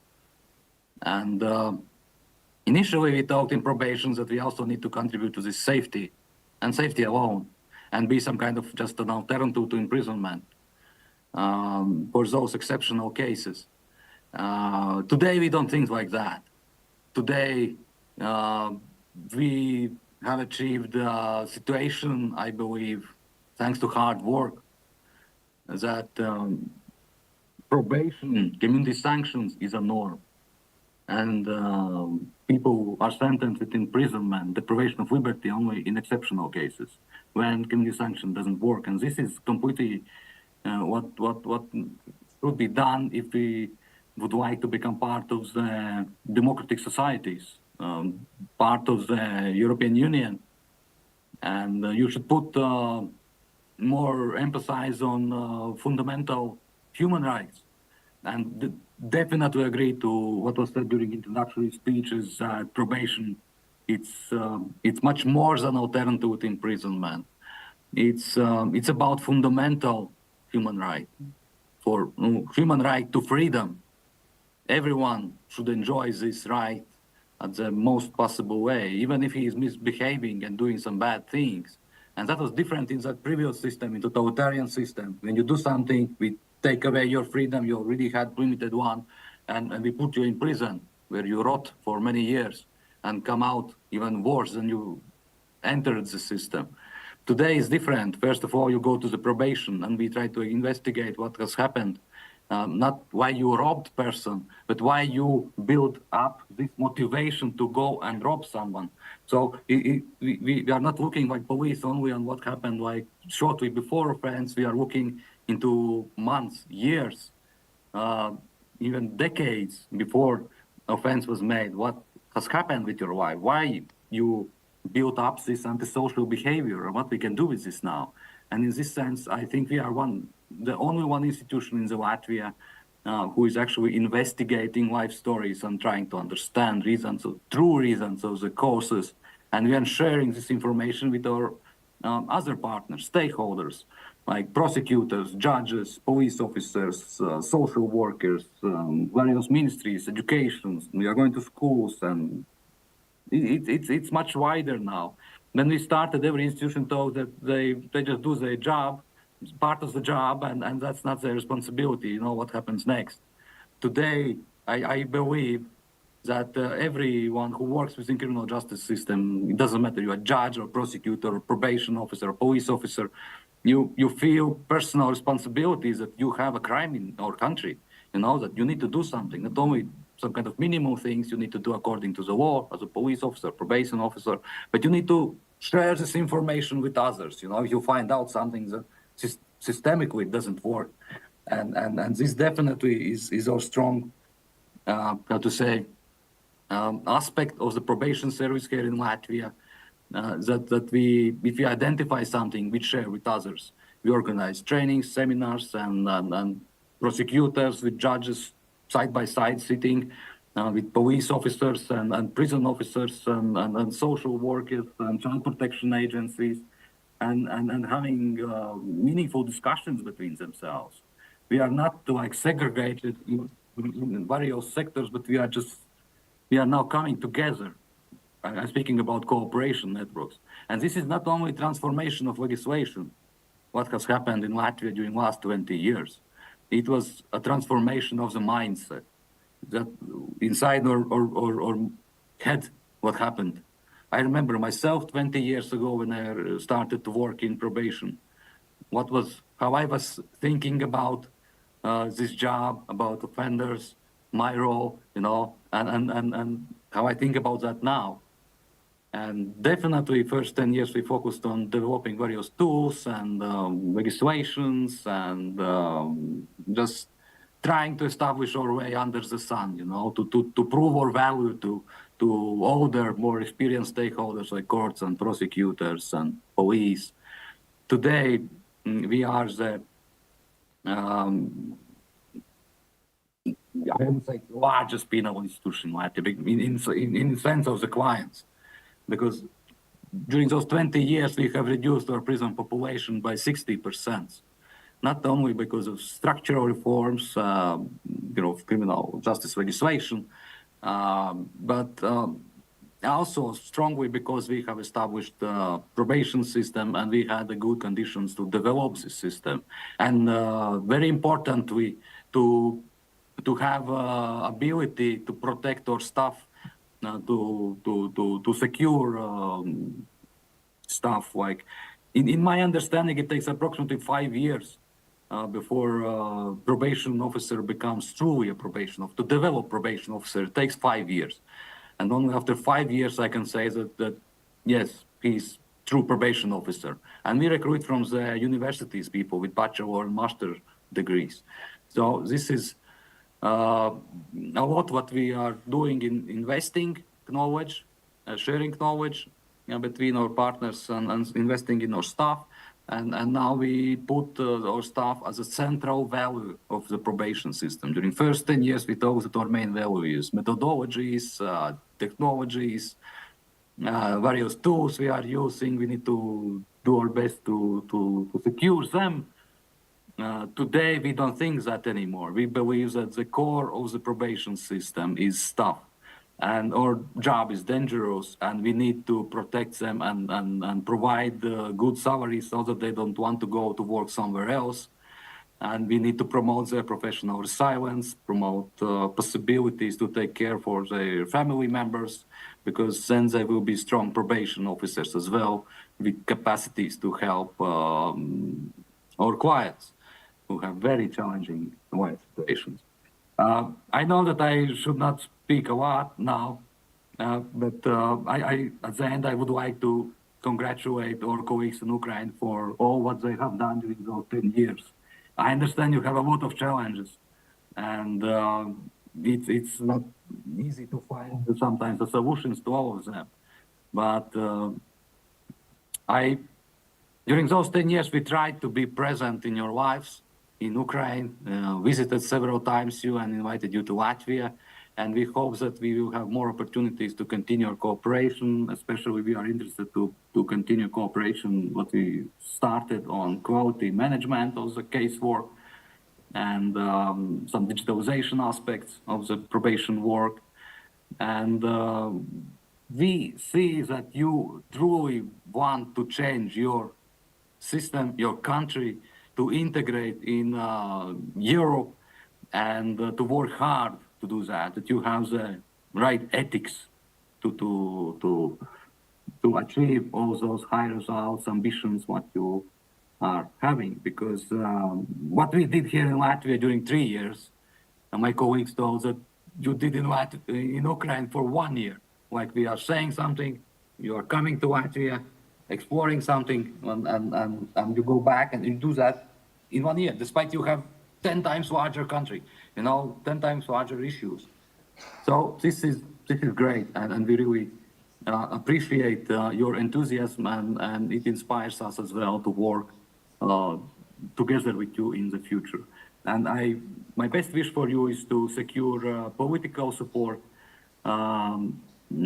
that politicians see this is the possibility to have smart investments in your criminal justice system, that this is investment, not a waste of money to spend money on probation and prisons, because that was a challenge here in Latvia. But today, I think our politicians in Latvia understand very well that supporting probation helps to accumulate political capital for them as well. If my numbers are correct, budget of the probation center in Ukraine is similar to budget what we have in Latvia, and for such a big country with such an issues and to access European Union, it's you can do your best, but in my understanding, you need to multiply budget of the probation center by 4 or 5 times, not increase by 10 or 20%, but 4 or 5 times to come close to possibilities to do probation work as we have in Latvia. And in Latvia, we are one of the poorest probation services in Europe. We still don't have enough resources and money to do everything what we would like to. I wish you best luck, and I met great people in Ukraine, and we really like to be together with you, and we look forward to have more of such opportunities. Thank you very much, Mr. Ruchevicius. There were a lot of smiling faces here when you mentioned multiplying the budget. Thank you. Well, we have to be mindful that we're standing between people and their coffee moment, so that's always dangerous. However, Mr. Pikalov, you've heard that you have many international partners that wish you very well, Mr. Janczuk, also to you. So I have one very simple question, and I urge you to keep your answer short. Think of the coffee. What would your wish be for the probation service that we can reflect on in 5 years' time?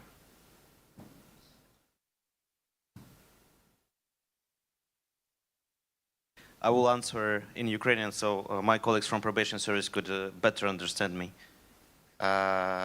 Що я можу побажати нашим колегам? What can I wish to my colleagues from probation? What achievements I would like to wish to them in 5 years? First of all, I would like to start from the following. I would like to see the probation colleagues as being the ones who have a lot of work and due payment.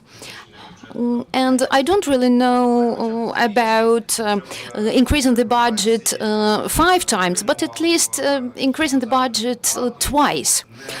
And I would like our probation officers to get the salary which is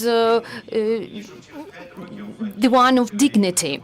And I would like to implement all the goals in 5 years that we're discussing today. And I would like the probation to be self-efficient and well-funded, and of course, probation to get back to Donetsk, Luhansk, and Simferopol cities. Thank you very much to all the panelists. Thanks a lot to the interpreters, and thank you for all your work. And now we have a short break. We are a little bit out of the agenda time. I would like to get back here at 1300. So I would like to call you not only to get some coffee, but you can also take a family picture in order to remember our today's discussion. So we're waiting for you here at 1 o'clock sharp. Enjoy your coffee.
Друзі, ми готові вже. Dear friends, we are ready to resume our work. Thank you for being back on time. I remind you that you have the receivers for the interpretation. You might not need it, but anyway, our simultaneous interpreters continue working. So at the same time, please remember about the safety measures. In case of the air raid alarm, we will stop our event. And now we continue. Our second part is called Safe Community Throughout Partnership and Trust. And now I will represent all the participants to you. I know that the majority of you know each other, but anyway, when I will call your name, please stand up just a little bit in order to remind everyone about yourself. So the participants: Oleg Yanchuk, Director of the Public Institution Center of Probation. Thank you. Svetlana Yakovleva, the Judge of the Supreme Court of Ukraine. Alona Horosha, the head of the Department for the Performance of the Functions of the Prosecutor's Office in respect of minors who are in conflict with the law of the Prosecutor General Office of Ukraine. Alexander Svidlo, the head of the Department for Coordination of the Management of District Police Officers of the Department of Preventive Activities of the National Police of Ukraine. Alexander Baranov, Director of the Coordination Center for Legal Aid, and Galina Skipalska, the Director of the Department Health Right, and Friends, we're thankful to you for your work, for being punctual. We have an hour for our panel discussion. In order to set the informational tone, I would like to ask Mr. Oleg to open it up, and then we will move on according to the topics and my questions.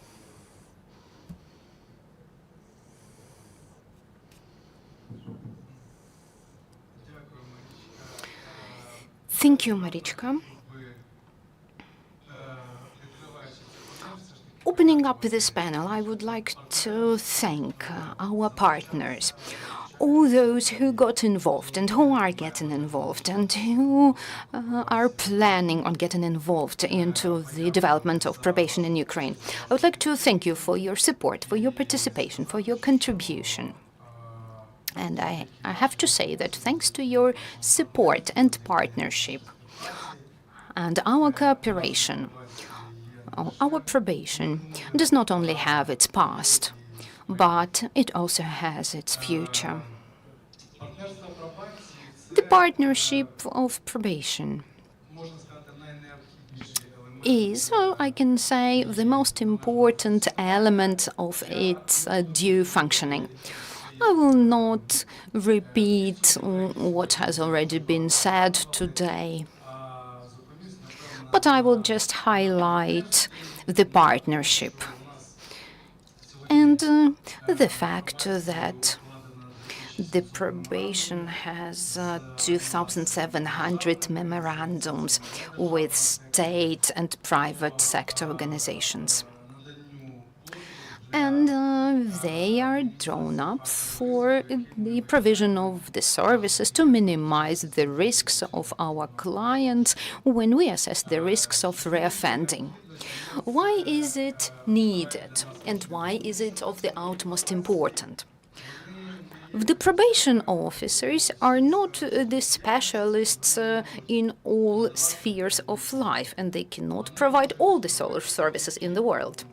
They can just provide the services in partnership with other organizations. And such organizations are working today. We have volunteers who are specialists in different fields, like they are representatives of state and private organizations. And we also have private individuals as volunteers who believe that their duty is to provide assistance to people who encounter difficult life conditions, including our clients. This work is not that easy. It was not that easy to make partnership with all the partners in the criminal justice chain. And it was not easy to create human-centered approach. First of all, probation, as it was already mentioned today, was perceived without due understanding. Why did we need probation if there is a criminal enforcement infraction and incarceration as a punishment? No one understood what is this consulting element for a client of probation, which actually makes probation itself today.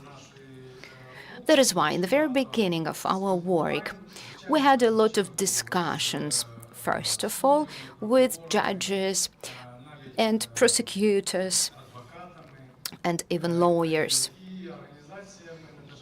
including the non-state sector organizations who were reacting to our invitation to work with our clients.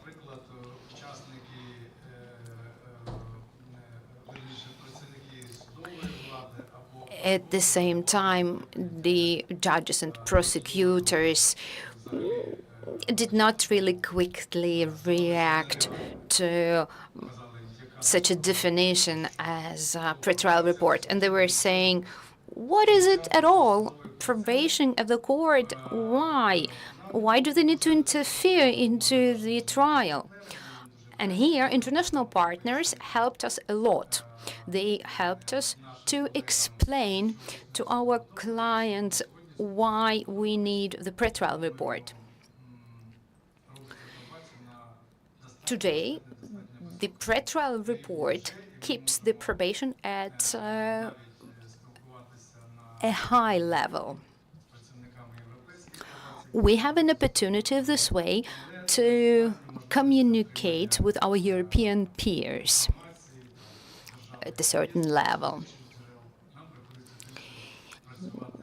We do have a lot of opportunities to get information from some state sources, but we have to communicate with the client a lot. As for our partnership is being developed at the international level as well as at the domestic level.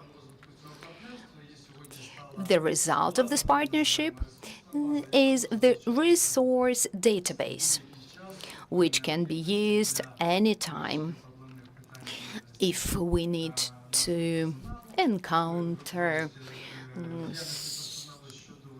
some issues of the subjects of probation, and the resource database of our international partners.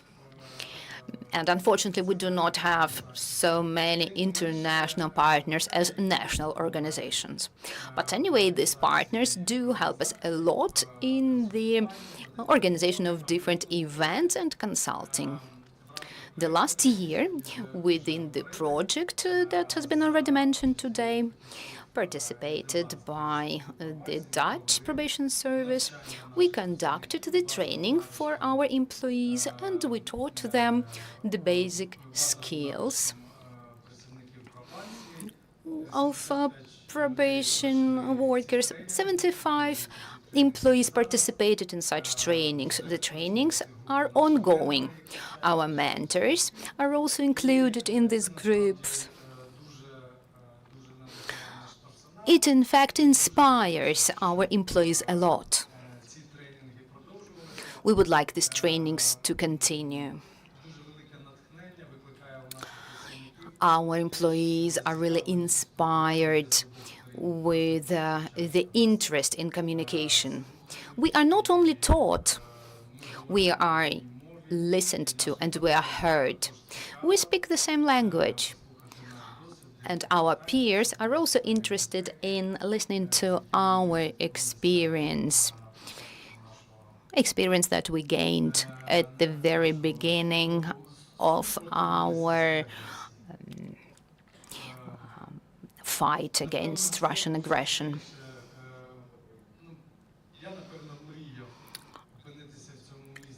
I actually have been dreaming to be here and now, and I'm really glad to hear what our partners think about us after 10 years of our work.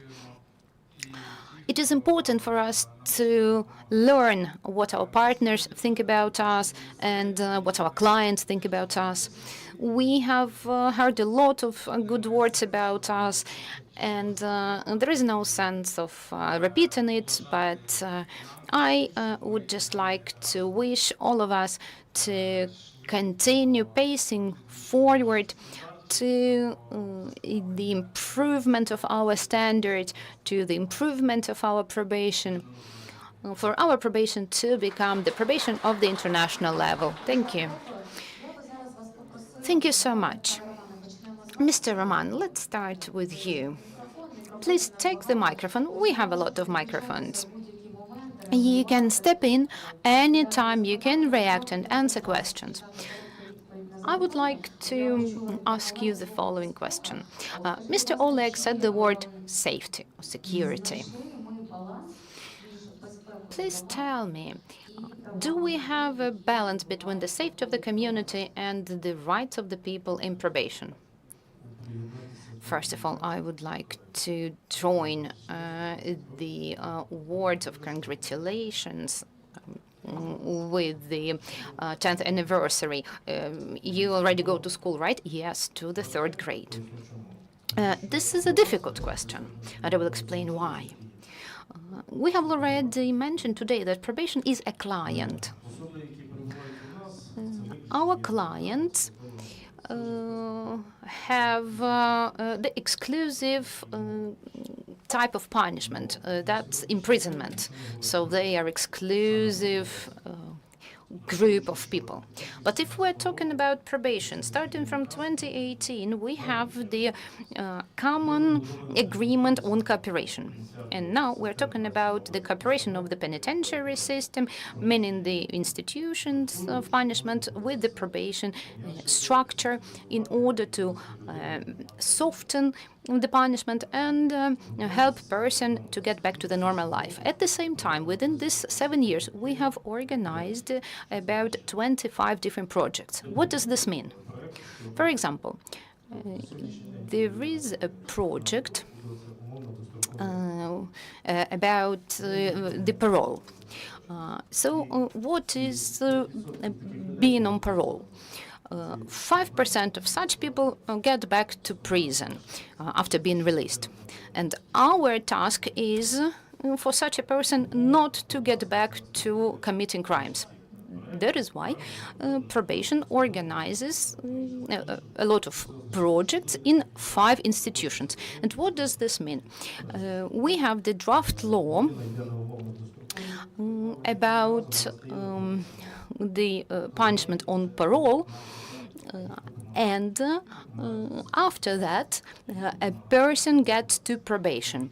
And it means that a person is assisted, a person is helped.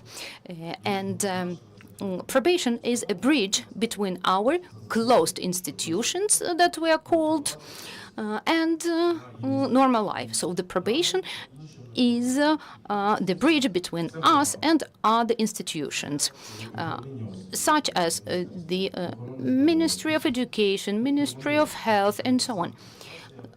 The probation has to help us to create this bridge. They are more civil people, and we are more closed. A lot of words have been said today, and what Margarita Sokorenko has said, and what Prava Justice representatives said, I really like that. We are talking about the value of a person who serves the punishment. Actually, the person did not want to get incarcerated. It's the state who pushed a person to be incarcerated. So we do not have to violate the right of this person. We have to help a person to resocialize.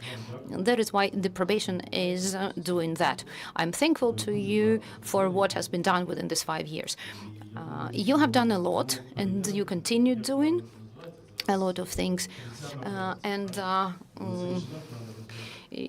The path of penitentiary probation has to be developed, and not only now and today, but further on. So the less inmates will have, the better, and the easier it's going to be for the state. Mr. Roman, according to your experience, when people get to prison, do they know about probation? Do they know about the opportunities of probation? I'll be open and honest. Till the 28th of December 2024, I was the officer who was sentencing people. I worked at the police and I worked at the security service of Ukraine. So I know all the steps of a perpetrator. That is why I actually asked you, the people who were incarcerated, did they know about probation? Me, being an officer, did not know about the existence of probation. Thank you so much for being honest. Так, цікава історія. Насправді, я тоді більше скажу ширше. Ми розуміємо цю проблему, і на сьогоднішній день ми взагалі хочемо зробити дуже цікавий такий проєкт від ресоціалізації, бо у нас в системі ДКВ це називається ресоціалізація. Що це означає? У нас є категорії осіб, які відбувають уже в місцях. Сама така категорія, вона більш вразлива, це особи, які вперше попали. І якщо є особи, які вже 2 рази і більше, то ми розуміємо, що з цими особами дуже важко працювати, і пробації, і всім іншим. А особи, які вперше, це дійсно ті особи, які заслуговують найбільшої уваги. Так не можна говорити, воно некоректно, всі заслуговують уваги. Але якщо бути щирим, то найбільше вони заслуговують уваги. Тому що є великий шанс, що ці особи виправляться, ресоціалізуються і будуть нормально існувати в нашому суспільстві. І ми розробляємо зараз такий механізм, як виявляти їхні нахили, їхні спроможності, можливості, ким вони хочуть бути, які вони мають професійні навики, які вони мають інтелектуальні навики, які вони мають побажання, що вони хочуть робити. Більше скажу, ми з Міністерством соцполітики, іншими взяли запит держава, які потребує на сьогоднішній день професії. Тобто наша держава багато професій потребує, і це можна цих людей направляти на ці професії. Ми зараз оцей проект і будемо спільно вам пропонувати, щоб ви з нами участвували в цьому. Тому, дивіться, мала кількість, насправді, осіб, які попадають, знають, що таке пробація. Дуже мала, але краще визнавати, що це є проблема, ніж її ховати. І працювати над тим, щоб її виправити. Дякую вам дуже. Це, до речі, дискусійне питання. Чи добре, що вони знають, чи добре, що вони не знають. Пані Альона, я хотіла поставити запитання, оскільки ви представляєте Офіс Генерального прокурора України і питання відділ захисту дітей. Ми чули ще з попередньої панелі, мені здається, пані Маргарита про це говорила. Діти – це завжди вразлива категорія, до них інше ставлення. Але разом з тим, мені здається, від наших нідерландських колег ми чули, що не потрібно позбавляти волю людина, яка може залишатися на волі, не є небезпечною.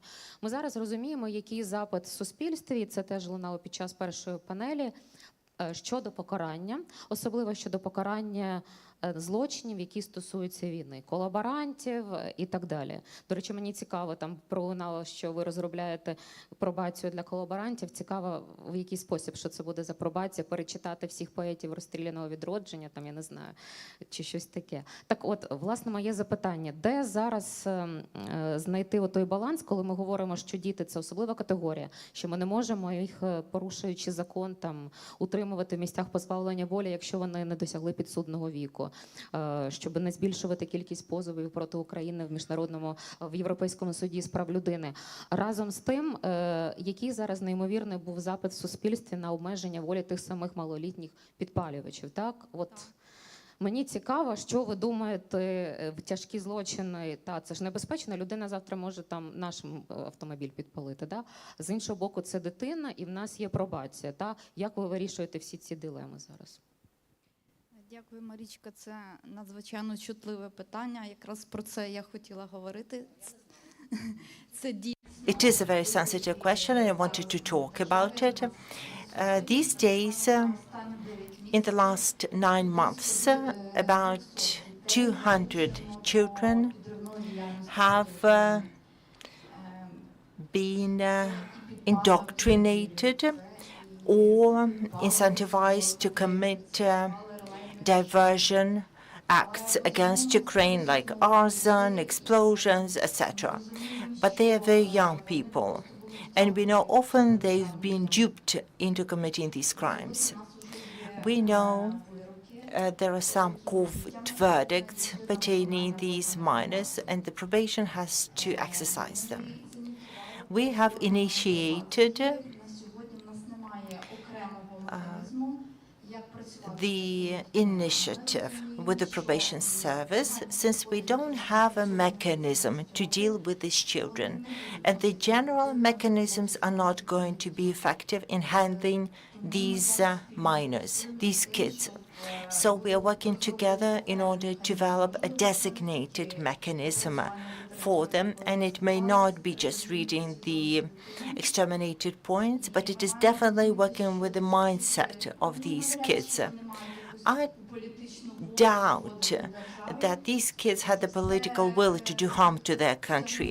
More likely they were duped or misled or promised financial remuneration. So we need to know what they're up to.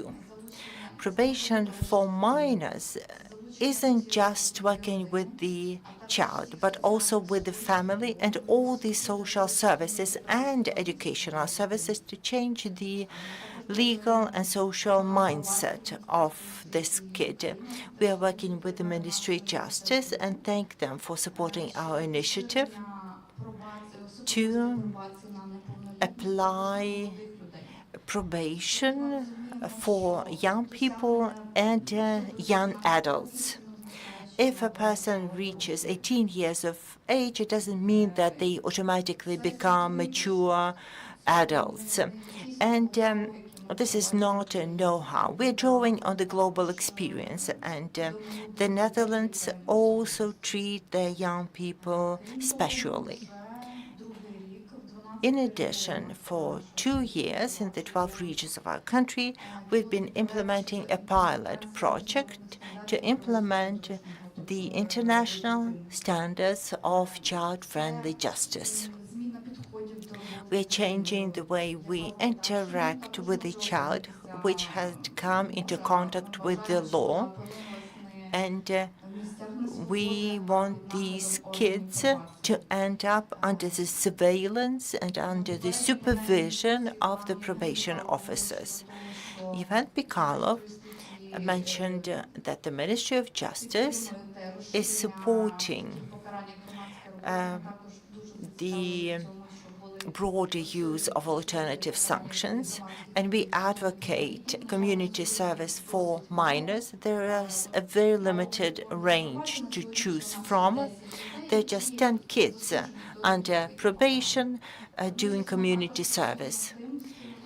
But we are working together with the probation service for children to do more than just sweeping the streets as their community service, as we need to aim to re-socialize these kids.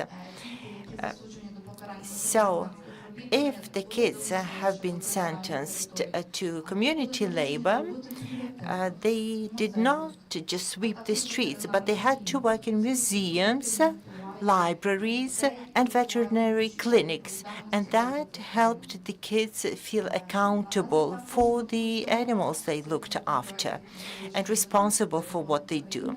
This pilot project, which was trialed in just 12 regions in Ukraine, should be scaled across the entire country, and also on our path into the EU, we should implement the best practices gained in these pilot projects and bring them into law, and the legislative changes are being drafted.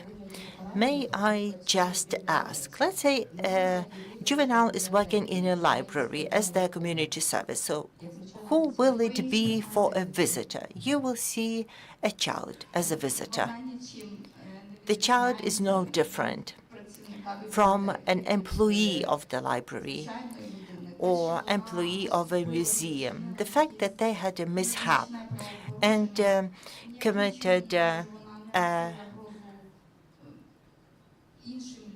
misdemeanor doesn't mean that they are somehow different. On the contrary, the child will feel a full member of the society as they engage with others. Thank you so much. I'd like to give the floor to Svetlana, Her Honor Yakovleva.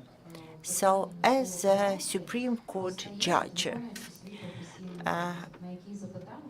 what are the greatest challenges you have to face in the context of probation from your judicial bench? I would like to welcome all the participants and thank you for the chance to represent the judiciary during this forum, as the judiciary and the probation are closely interlinked, as it is a judicial decision that initiates probation. So, people who've made a mistake, who committed a crime, end up before a judge, and the judge rules on the charges of guilt being proven or not. And when I adjudicate a case, I need to answer the question whether they're guilty as charged, and secondly, what is the best sentence in this particular case for this particular person to be enough for them to comprehend that they had committed a crime, and secondly, for this punishment to be a deterrent for them from committing anything wrong. We know that the defendants reoffend with some likelihood and end up in the dock. But following the inaction of the law on probation, the probation service, which comes into play early on, as the pre-trial probation report is drafted when the indictment is filed with the court. And I remember when the law was first enacted, the judges had some reservations about the pre-trial report. What could the judges learn different from what the parties would offer? Why do we need a background report? Because the prosecution would file its evidence, the defense, if they should choose to, they can mount their evidence if they want to mitigate a sentence. And many judges felt there should be a probation report, and this even served to rescind a court decision. Now, the judges demand a report, but they also invite the probation officers to attend the pretrial conference so that they could talk to the defendants, so they could talk to the defense counsel, and they also can help contribute to the pretrial report and also inform them of their chances and their rights. And then the judges can choose a sentence which best benefits the defendant, so that people would not be sent into prison for no due cause if there's a better chance of reforming them with a non-custodial sentence. It's a subjective opinion of the judge in every single case, and I cannot say it's a consistent case law that if it's a minor, then it has to be in non-prison terms. No, the circumstances and the crimes vary, and the defendants vary. So in every particular case, owing to the probation role, the judge can pass a commensurate sentence for the defendant. Thank you so much, Your Honor. And before giving the floor to the next speaker, since Oleg is sitting in the middle, so I would like to use that opportunity to pose a question. It may not be relevant and you'd be taken aback, but still. So, as I follow the events, as I read the probation law, I wanted to ask you whether the law and the probation institution has inherent corruption risks. Good gracious, what are you asking me? Surely it does.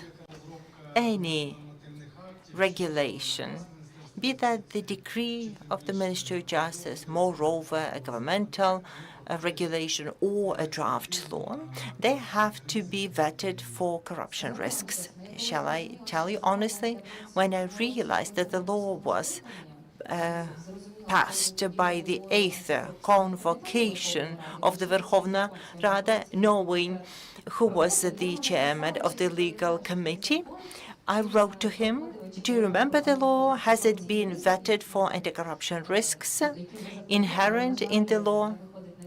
But I haven't received the response yet. So this is where my question comes from. The risks are always there.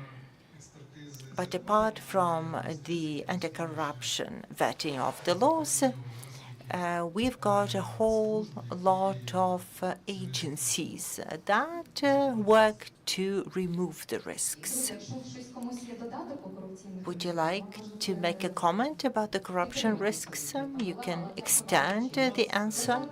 This is a difficult question. I recognize that. So the pre-trial report, the challenges inherent with it as we implemented it, first had to do with the corruption risks. Our colleagues had told us that the most difficult thing about drafting a pre-trial report is going to be to train your colleagues to be objective, therefore eliminate the corruption risk. So the greatest risk is with the pre-trial report. The probation officer should not condemn nor acquit.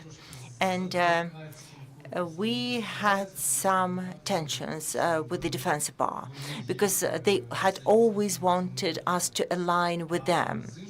But on the other hand, if there's a high-profile question or the verdict is contested, then they would say, oh, look, the probation argued that they should not be deprived of freedom. But we are not the source of evidence of guilt or innocence. So in a way, we are hostages of the situation. And the partners were saying people will be afraid of you, as there's a risk that you'd be blamed for say, recommending an alternative sentence and the defendant had reoffended. But someone else would try to benefit from the opportunity for their own end. But it often rests with the officer.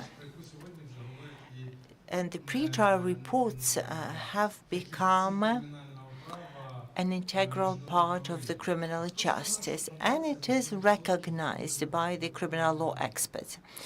They are saying that the probation is not a 100% guarantee of reforming an offender. We cannot give you a warranty that the offender would not commit yet another offense. Yes, this is our ultimate goal, but we should not be held answerable for a case which went wrong, and that should not lead to the wrong conclusions about the system overall. Ms. Halina, you've been reintegrating the individuals who had committed offenses back into the society, and I presume you're still on this task. Is probation of help to you? Thank you for your question. I wanted to start by thanking you for the invitation. Thank you for the chance to be here with you, and I welcome the probation service with a 10-year anniversary. It's a milestone indeed. I'm happy to say that we started working with probation just 10 years ago. We were the first to work with them together, and we could focus and help probation evolve their services aimed at two difficult target groups, being women and children. We're still doing it. As a Ukrainian charitable foundation, HealthSite International, in the fourth year of the full-scale invasion, we had to shift our focus, and now we have a great deal of clients, female clients, who bring a whole range of challenges with them. And those who had conflict with the law, who had served their prison terms, and who are in probation are the key group among them. I have to honor the cooperation we started 10 years ago when we developed a number of training programs on anger management, working with the teenagers and adults that have an addiction for drugs, alcohol. These are critical tools, and these are critical trainings for the probation personnel, as probation isn't just about the legal part, but it is about social transformation of the country when we change the mindset. And we are transitioning from the post-Soviet mechanisms to the more European values, without which we could never be a full-fledged member of the European family. This morning, I was in touch with my colleagues, and we have over 400 social workers, psychologists working across Ukraine. So I was talking to a manager of a social housing, and they received a woman who had 2 prison terms, who is 25, who just was freed from prison, and she's been separated from her child for 2 years.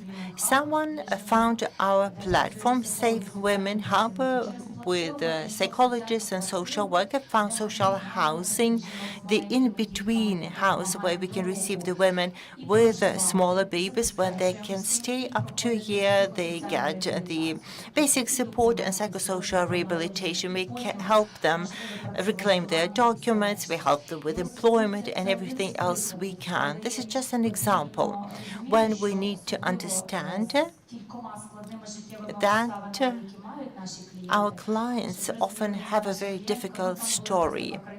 Our client had committed a theft just to survive for the benefit of her 2 elder children. This is as our social workers would put it. So without the support of the civil society, which is somewhat better resourced, it would be very hard for the probation to deal with these kinds of clients. So we are ready, we are open. There are many CSOs like us, and I can see many familiar faces of the probation leaders from the region, and I encourage you to reach out to your local CSOs. We have a chance to bring in social workers, psychologists, we have mobile outreach teams, we have online platforms, we have in-between housing to help you better do your job, and you can help us in the same way, making sure that our clients, our women and teenagers are never again under your scrutiny. Thank you. Thank you so much. I would like you to pass the floor to Alexander, head of the Department for Coordination of the Management of District Police Officers, the Department of Preventive Activities of the National Police of Ukraine. We know that you have such projects for the teenagers who are in the difficult conditions. How often do you use your services for the minors?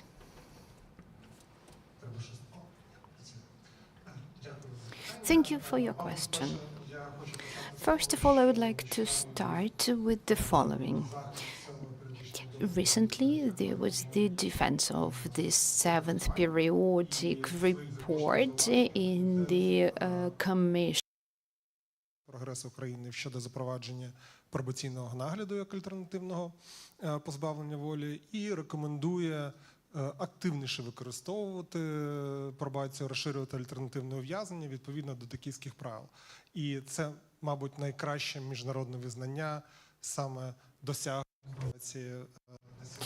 So that was the alternative sanction, and it was the one which was really in line with the probation. So the Ministry of Justice presupposes just 2 risks in the system of probation, and this policy existed till 2024, and now we are preparing the new policy, and we will see the new risks over there.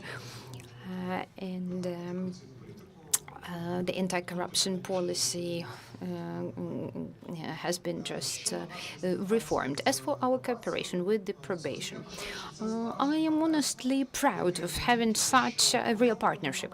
It's not only why we wrote, the probation does a lot of things for us too. We cooperate with each other for many years, and then we have signed the memorandum in 2018, even though we have started our cooperation much earlier. And this cooperation is first of all about the provision of the clients of probation of the legal aid. Free of charge first legal aid, and secondary legal aid for free. It's the representation of the interests in the courts. Of course, it is very good for us because we organize the consultation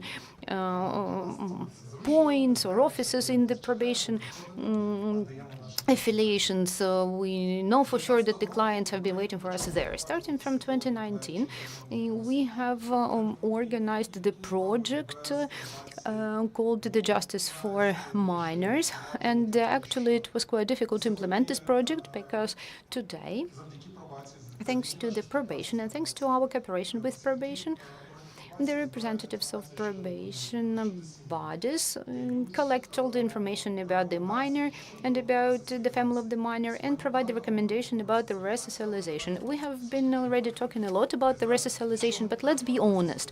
Why do we need the resocialization, taking into account the safety in the community? If we are talking about the resocialization, first of all, the object of resocialization is the community. The person continues living in the community, and if the resocialization did not happen, and if a person is dangerous for the society, then it will result in the increase of the social tension in the community. If we are talking about the restorative justice, it is a big problem for us. And today it is quite difficult to find the means of resocialization for minors.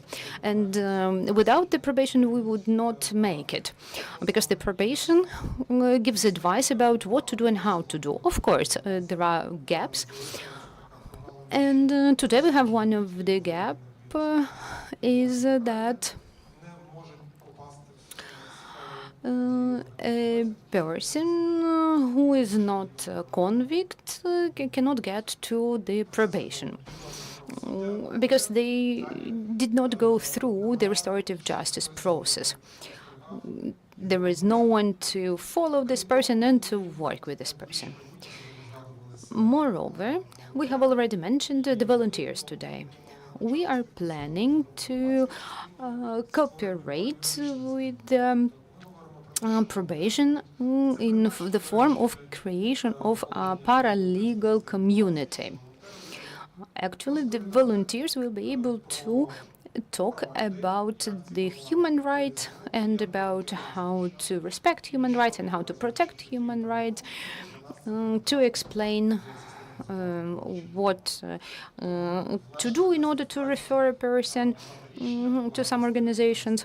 For us, our cooperation with the probation is multifaceted and long-term, and we believe that it benefits the society. It's not the first time when I hear about the volunteers. Can you please describe your typical volunteer in the probation sphere? Because I understand a volunteer is a person who collects money, raises funds. So what does a volunteer do in the probation? First of all, it's the question not to us. Can anyone explain what is the profile of the volunteer in the probation? Let me explain. If we're talking about volunteers, it's not our novelty. Volunteers exist in the whole world, and it is the same as the paralegals. For example, if we're talking about a paralegal in the United States, he or she is the assistant of an attorney. In our country, it's a person who has the knowledge in a certain sphere of the law and can inform clients about it. So the volunteer, a paralegal, is a person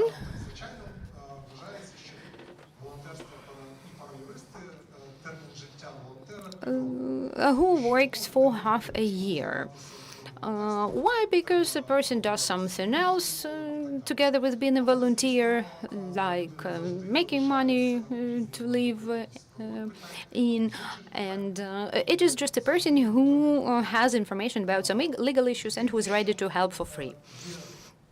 The only thing is that there are people who are ready to continue working with vulnerable categories of people, and we usually are talking about the vulnerable groups of people. And such volunteers might be the heads of the NGOs, there might be some local self-government representatives, and they just help the community. Like you wanted to add something. If we're talking about the average profile of the volunteer, I don't think this is the case. I think that it's a special person. It's a person who has some opinion about what he or she is doing. It's a person who is ready to spend his or her time and effort to help people. Is it usually a man or a woman? Well, it's 50-50. I believe that the majority of the volunteers are the people who had this same experience. Moreover, if they had some addictions earlier, they are really eager to help. These are the people who know what they're working with, and they are ready to help. When they overcome such a problem, they explain to others how to do so and how to get back to normal life. And as I have already said, among our volunteers, we have deputies of the local self-government, we have doctors who provide free medical aid, and we do have different sorts of people. Thank you so very much. Mr. Vitaly, I would like to pass the floor to you. And I remind you that he's the head of the Juvenile Prevention Department. And if we're talking about the prevention, we're talking about the prevention of crimes committed by minors, and not only. So probation. What is the percentage of the probation punishment for your client? So how many clients can undergo probation out of your clients? Thank you so very much for your answer, for your question. I would like to congratulate you all on the 10th anniversary. And before answering the question, I would like to continue talking on the topic which has been already mentioned today. Taking into account the specificity of our department, meaning we work with minors, so if we're talking about 10 years of the existence of probation, if we're talking about a child who is 10 years old, these children can communicate at that age and can initiate conflict situations. So here we're talking about communication. So it's actually a transition. And I have to say that we cooperate with probation bodies quite closely. And here we should mention the minors who happen to have some issues with the law. And our duties are to conduct the prevention work with these children. Taking into account the provisions of the law on probation and our instructions, it happened to be so that some of such children work with juvenile probation officers and police officers. Taking into account that the war is ongoing in our country, we have to face some challenges and physical pain which is inflicted into the children as well. And as a result, the children change their behavior. They can be depressed and they can be aggressive. They can commit offenses. It has already been mentioned that there is a problem which is connected to the illegal employment of such children. The police officers have been actively working on that issue. We do have a lot of positive examples of that. A lot of children report this issue themselves. Now, going back to the cooperation with probation bodies. Here we understand and we realize that it should not be a one-way street, it should be a teamwork. All the stakeholders of the community have to be involved. Police officers, prosecutors, probation officers, and local authorities. When we are talking about such a work, we have to highlight activists and volunteers and other partners, like international ones, who get involved into different events. You asked about the numbers. I'll be honest with you, I'm not ready to tell you the exact numbers. At the same time, we do have a lot of work here. We have a common action plan, according to which we agreed on the algorithm of cooperation. We plan to conduct events involving children who violated the law. Juvenile prevention officers and probation officers are not a body which just punishes. Our goal is to help children, to help those who made a mistake. We have to help them to get back to the society, to become a full-fledged members of the society again. Mr. Vitali, can you make an example of the work with these children? So do you sit down and talk to them? How do you literally work with the kids? And are parents involved, and how? Yes, we can't do without the parents, for certain. If we have a child which is on the supervision, let's say they are sentenced to a non-custodial sentence, and this child, when it's screened, we put together an individual plan with them. The parents are always informed. And as you've been saying, the child may have to appear together with the parents or its custodians, and we ask the child about their plans, their ambitions, any sport interests or any other interests. And this is how the police officer communicates with the child, and we know whether they're doing something beneficial and not just loitering, looking around for trouble. Also, we make our own recommendations. We could invite a child or introduce them to a sport club. There are times when children do take up sport and it is beneficial for them. And we need to keep talking to the child for them to understand what crime is about, what's the punishment for the crime, because it's a mistake which is quite prevalent. Going back to the issue of recruitment by the enemy. So children feel that if they haven't come of age, then they're not liable, or the parents will be held liable, but it is not so.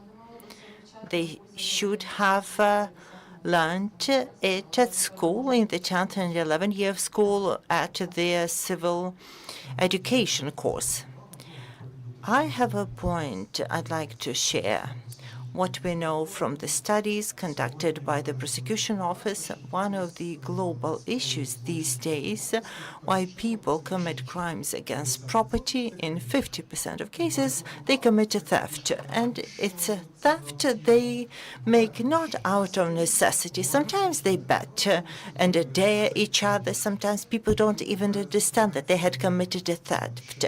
So we need to prevent these crimes, explain, educate, raise awareness, otherwise we won't make it. Sometimes kids don't even understand that stealing a bottle of alcohol from a shop could lead them to an imprisonment of 5 to 8 years and consumption of alcohol before you come of age. What's the liability for doing that? It's an administrative sanction. Fine, thank you. Alexander, I wanted to pass the floor to you. All the interventions of the previous speakers have led up to your role, because you are responsible for prevention in the National Police of Ukraine. So what is there to add to what's been said, and how can probation help us bring these people back into the society as effectively, as efficiently as possible? Good day, everyone. I'm joining all the celebratory greetings. So I would like to say that the probation can help police reduce the workload of dealing with the ex-convicts, and also reduce the social tension, as a safe society is first and foremost about making our children safe, our families safer, because all of us seek to live in a safe neighborhood without having to worry about our nearest and dearest. So probation has a critical role to play in making that happen, as they respond in time, as they can prevent the reoffending, particularly the crimes that could become even more severe, and direct them in the right direction. Because when the defendants end up behind bars, they come back in a different state of mind, and I have to work with the people who have been convicts and who've been released from prison, and it is very hard to deal with them, because they've become hardened criminals, and they have the criminal social circuit that is very difficult to break out, so they commit reoffending. And as I've been listening today, I can say that if our plans come true and probation does their part, as they anticipate, it's going to be a leap forward, and it's going to benefit our society and our neighborhoods and the police overall. As for our cooperation with the probation service, the probation service has developed a protocol for liaising with the territorial unit of the police. We are finalizing it, and we will follow the protocols to ensure we supervise their clients. We will try to prevent them from offending visit in their residence. Our units can play our part by making the home visits. We can make awareness-raising interventions and offer psychological support to these people. When an officer, district police officer, comes in, has a talk to them, will ask them what he's up to, he will feel that he isn't being ignored, he's not abandoned with his problem, but there are people who care about them, that the police care about him, and the probation officers care about him.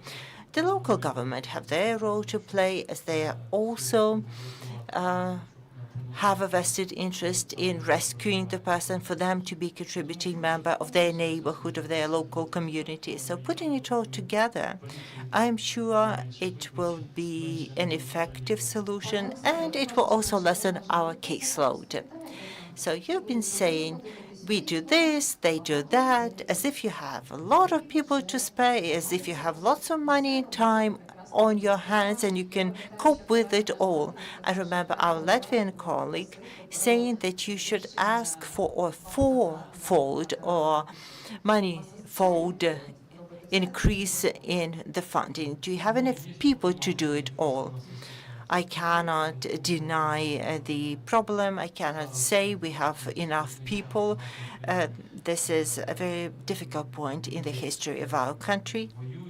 Many police officers, many people are fighting in the front line. We have police units which are now engaged in combat, so those remaining have to take over their burden and their load. We are doing what we can. We are making the visits. I cannot boast and say we have 100% coverage, but this is what we aspire for. When it all ends, this is what we're going to make it happen. So this is a perfect dot for the future. Thank you all. Thanks to all the panelists. We've made ample time. Thank you for fielding difficult questions. Lunch is next. We are running behind the schedule. We'll try to catch up. So could we take lunch in 40 minutes and be back at 14:50 for the third concluding panel? Thank you for your attention and see you very shortly. And bon appetit.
Dear friends, I suppose we are ready to begin.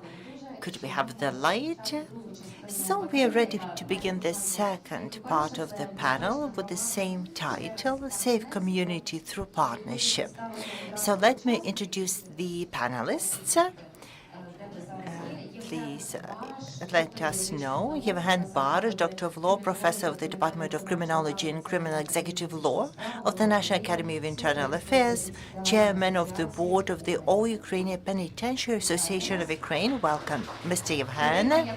Irina Yakovets, Doctor of Law, Senior Research Fellow, Head of the Center for Legal Support of Science and Technology Development of the Research Institute of Intellectual Property of the National Academy of Legal Sciences of Ukraine. Ivan Bogatyryov, Doctor of Law, Professor of the Department of Criminal and Penitentiary Law of the Penitentiary Academy of Ukraine. Andrei Maslyuk, Doctor of Psychology, Associate Professor, Deputy Head of the Department of Scientific and Methodological Support of the Psychological Training of Judges of the National School of Judges of Ukraine. And Olena Kuchura, the lead expert of the EU project Bravo Justice and the international expert of the Bravo Justice project, joined with us through internet link, David Knott.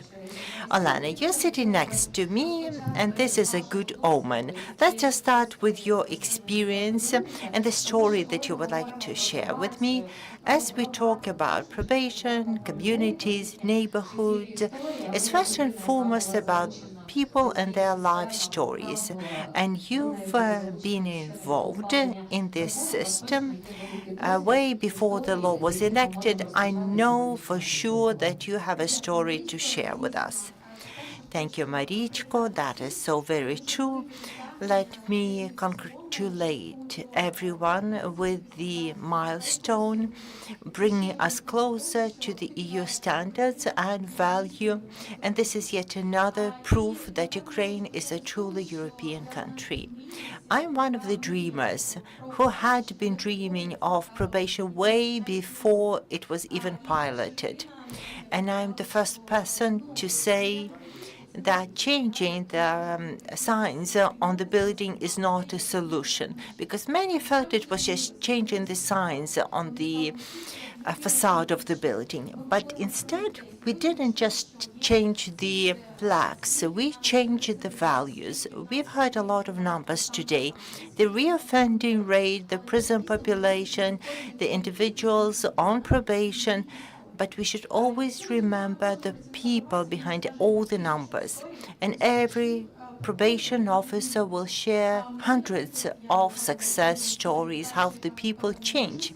And I remember the first story that touched me deeply, and I joined probation at 19. It was called the Criminal Enforcement Inspection. I remember a boy who came to me with his sneakers wrapped with a scotch tape. He had committed a theft, so Article 183, Part 3, he stole a sheet of iron from a neighbor. It's one thing when you see it on paper, but when you see a child, you look into the eyes and you ask him why. So the boy told me, I'm 15. No one would hire me. My mom is sick. She's bedridden. My father has a disability, and he drinks. A sister came over, and she brought a 2-month-old baby. We don't have power in our house. We don't have the heating. We have nothing to eat. I'm the only to help them out. And the sheet was standing there for 3 years. It was decomposing. I thought he didn't need it. I just didn't know what could happen for taking it. And we deployed all the services we could to help this boy, the social service, and we were able to help the boy and his family. Now he is a successful business person living in the Czech Republic. And this is the first person who wrote back to me in 2022 when the war broke out, saying, I have a place to stay here in Czech Republic. Come if you need to. I'm now no longer working with the clients, I work with the officers, but this is a story that keeps me going. still. And it's about the people working for the service, giving a hope that we are better versions of ourselves. In these cases, can do the good and spread the good deeds. Helena and the director, Yevchuk, kept saying that the probation officers cannot be jacks of all trades. And that is true. And I keep monitoring the number of volunteers in probation. We started with just 30 volunteers, but now we have over 830. And these are the helpers of the probation officers. And David will share with us today how this works in European countries. And this is a very good practice to adopt and introduce in Ukraine. The probation officers work in tandem with these volunteers, and they help the people to understand that they had taken a misstep and they're given a second chance, but they also know how to make use of this second chance. We are not aiming to reduce reoffending. We're not only aiming to help the first-timers. We are working to make these crimes an exception and not the norm in our society, so that the people who leave us would only come back as volunteers. They would only come back to share their joys or their sorrows or their success stories, because they trust us. You've asked whether we came across the resistance. We didn't, because it wasn't about much. We just changed the title. Criminal Enforcement Service changed to Probation Service. But now when the people see the change, when their family members can stay with the families, when they can be part of the family, it's a sign of the changing times. And it's pertinent to those who are in the system, but it also pertinent to a broader public. And as I talk to my friends, they don't know what criminal enforcement inspection is, but they do know probation, and they know that probation is a chance of change, and it's not about punishment only. And probation is a right balance between control and support. If a person had offended, they cannot just escape the punishment, but we can help the people and know that they would not go into prison and come out educated criminals. Did you go to check? I am fortunately or not in Ukraine, and I can do so much more in here, and I'm happy to be here. I remember the first days of the full-scale invasion. We kept going despite everything. We kept working from the bomb shelters, and prisons, the colonies were hard hit, especially those that happened to be in the line of hostilities, and we had to deliver water by cars because there was nothing to drink. Probation managed the best we could, and we went back to supporting our client very promptly. And another question, if I may. Olena and your colleagues may help you answer the question, or perhaps it's not even relevant, because when you talk about this minor offender who's now a successful businessman abroad, so is probation leaving a record in his official record? Yes, the record is kept, but it's not a conviction. With just a note that it's Article 89 of the Criminal Code, which means he had served his sentence. You've said, unfortunately, shouldn't it be that way? I think if a child had committed an offense, had served the sentence, and had not reoffended, had not ended up with police, then the record should be deleted. I remember a case story from the Canadian experience. We worked with a probation officer, and he said that you wouldn't believe it, but once I was a minor probation client. This could not happen here. We wouldn't be hired if we have a criminal record, but you can do it in other countries. Please join us in the discussion, because I've seen you responding very lively to what Alana was saying. We can even have a president if you have a criminal record. Well, what about the real conditions? That's true. Some records are classified. If a person completes probation term successfully, their record isn't seen. But for us, we still keep a record of the charges pressed against. He would not have a conviction, but he would have a record of being charged. So I concur it's a problem.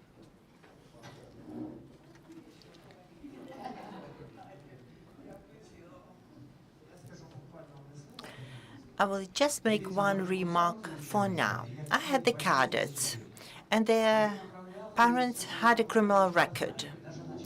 They've succeeded and went on to lead a penitentiary institution. A criminal record isn't a stigma. The record can be cleared and the person can be free. We don't need to exacerbate the matter. The more important question is re-socializing the person. If a person had not reoffended, then it's a success for probation and for the prison system. Please keep the microphone. So when you say we are exacerbating the problem, who? We, the society. May I then say a couple of words? Please, please do. So, dear friends, let me present my ideas, and I will only take 5 to 7 minutes at most. I have 4 points that I would like to discuss with you. The genesis of probation. Secondly, personnel of probation. Thirdly, innovative projects of probation, and the gifts. So amongst all of you, I must be known, as I had been working in the system. I defended a candidate thesis on corrective works, and I defended my doctor's thesis on non-custodial sentences. I think back to 2002, when we received a few questions from the UK asking for scientific articles or any academic papers on probation. And there are people in the audience who've done their academic research, who've written their papers, and who did the practical work. So I would say that the current probation can claim 32 years. It was criminal enforcement inspection, but I believe it takes a start from 2003, when the first criminal executive code was enacted. Before we had the corrective inspection. And why don't we recognize that? Because professionals work there too. So my second point is the personnel. Let me tell you just one thing. What do we do wrong when the Bureau of Economic Affairs investigator would get much fewer cases than a probation officer? So investigator initiates a criminal case. The charges are pressed with the support of probation, because we know that there are things like crimes and criminal misdemeanors.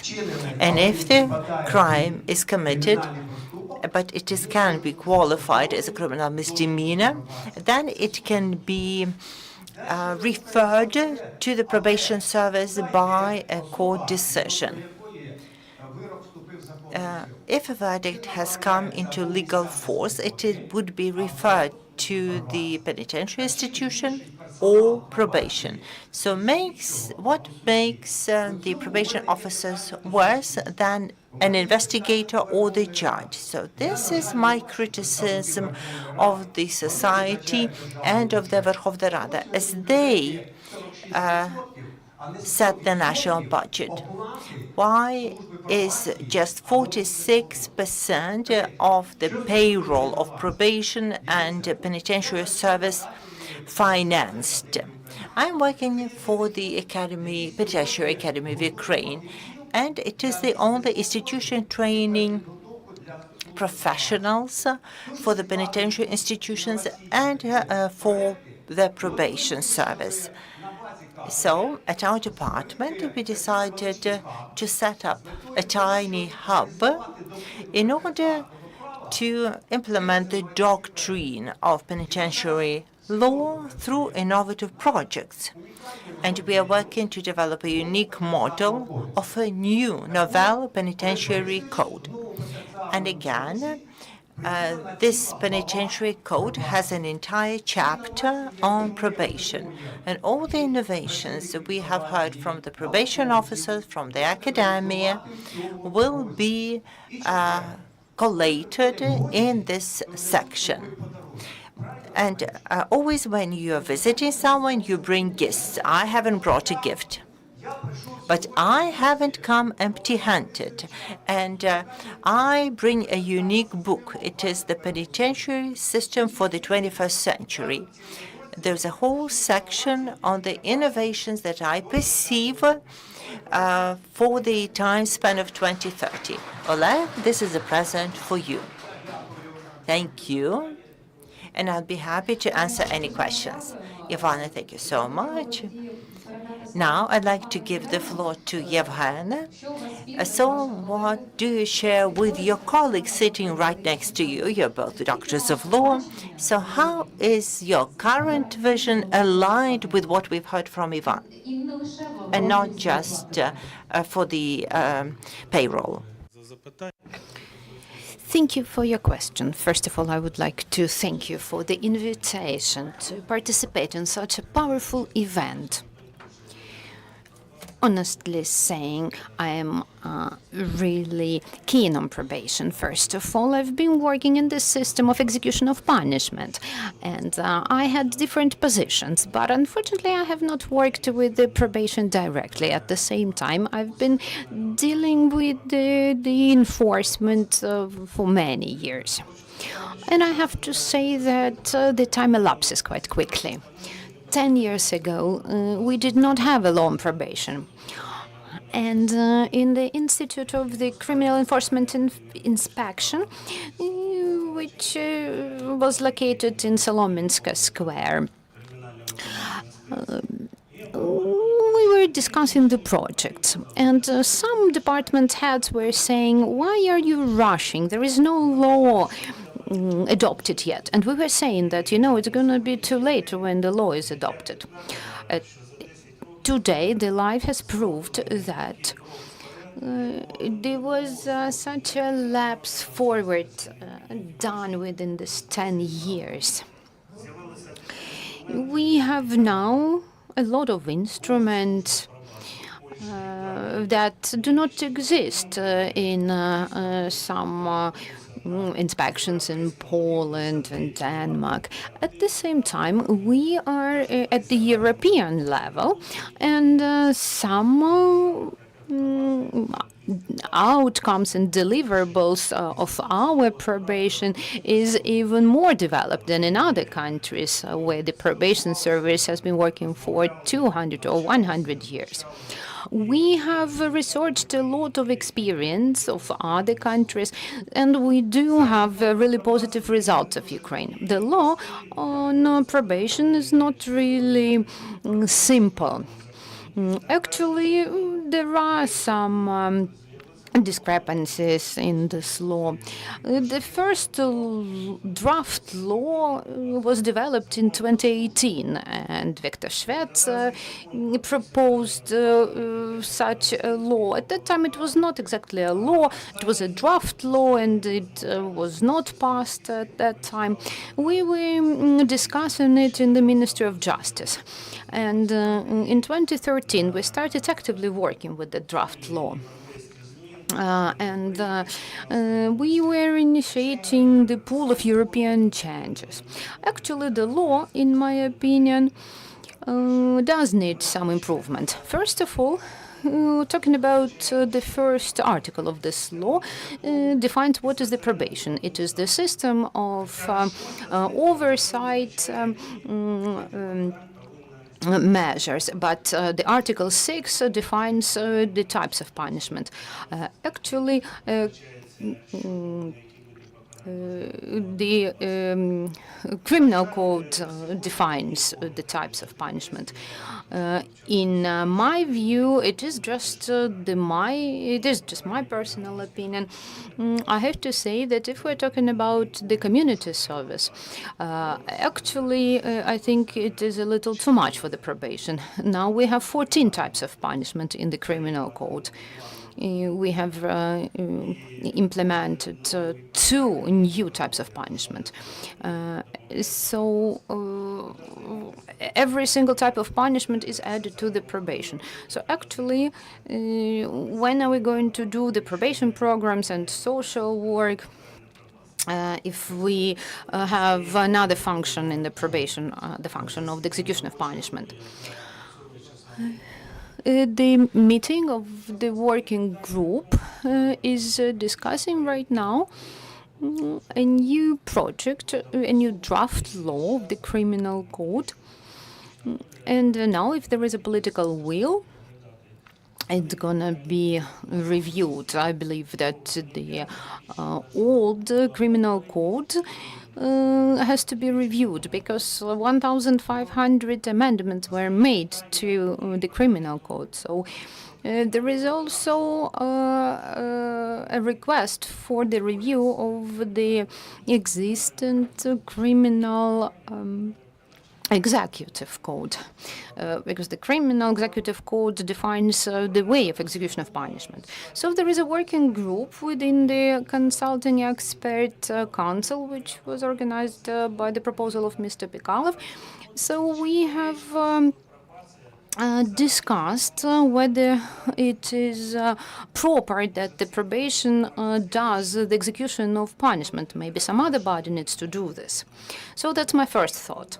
Second bullet point is that the law on probation, I don't really know, maybe it was burdensome in the very beginning, describing the 3 types of probation, but it does not have a post-penitentiary probation, which is needed to the society today, not only from the point of view of probation, but from the point of view of the persons who get released. We do not work with them after being released. They just get released, they re-offend, and that's it. And we don't really know why. There is no reintegration to the community, there is no resocialization of such a person. And my third comment to this law is about the personnel.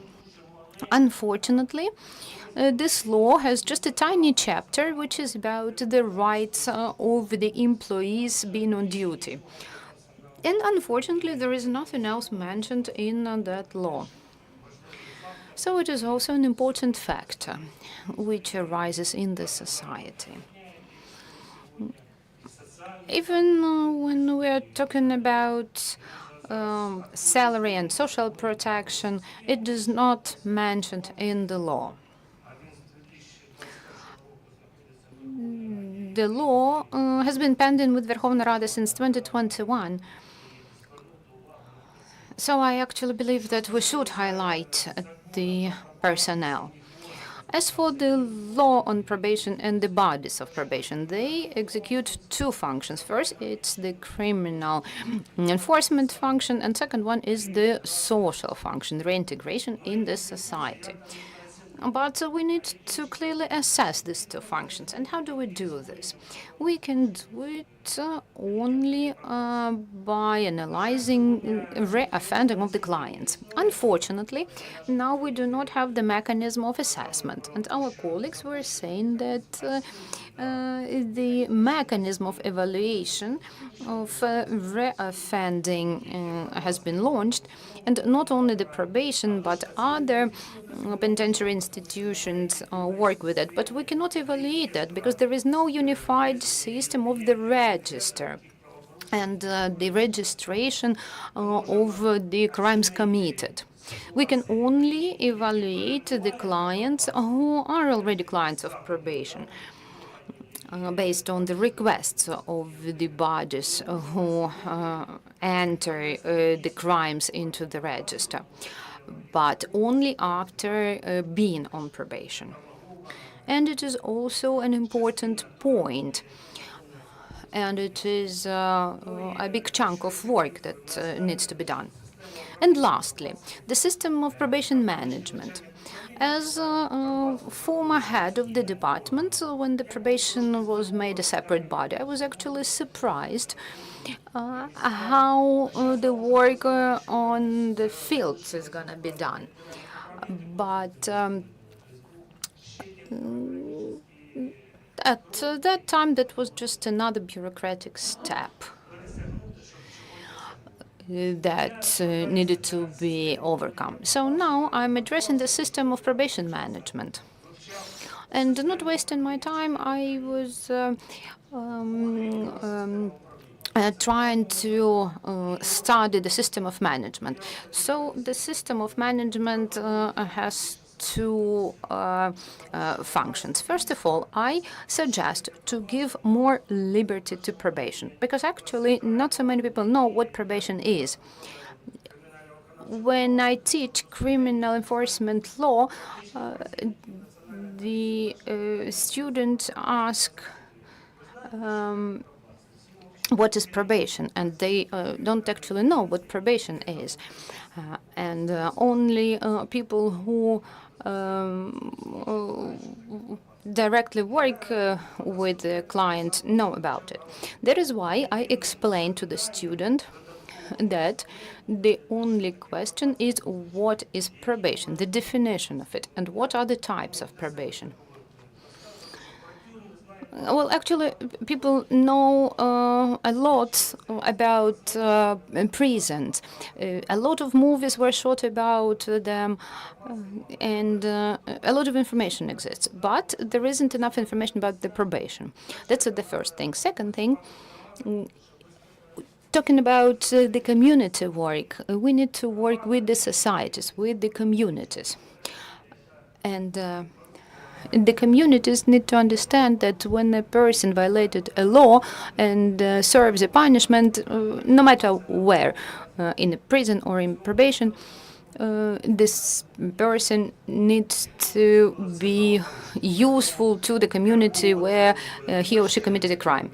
I've been to Poland in a tiny city called Lember, and Burmeister, as the head of the city, showed us the hostel, which was refurbished with the help of the former inmates.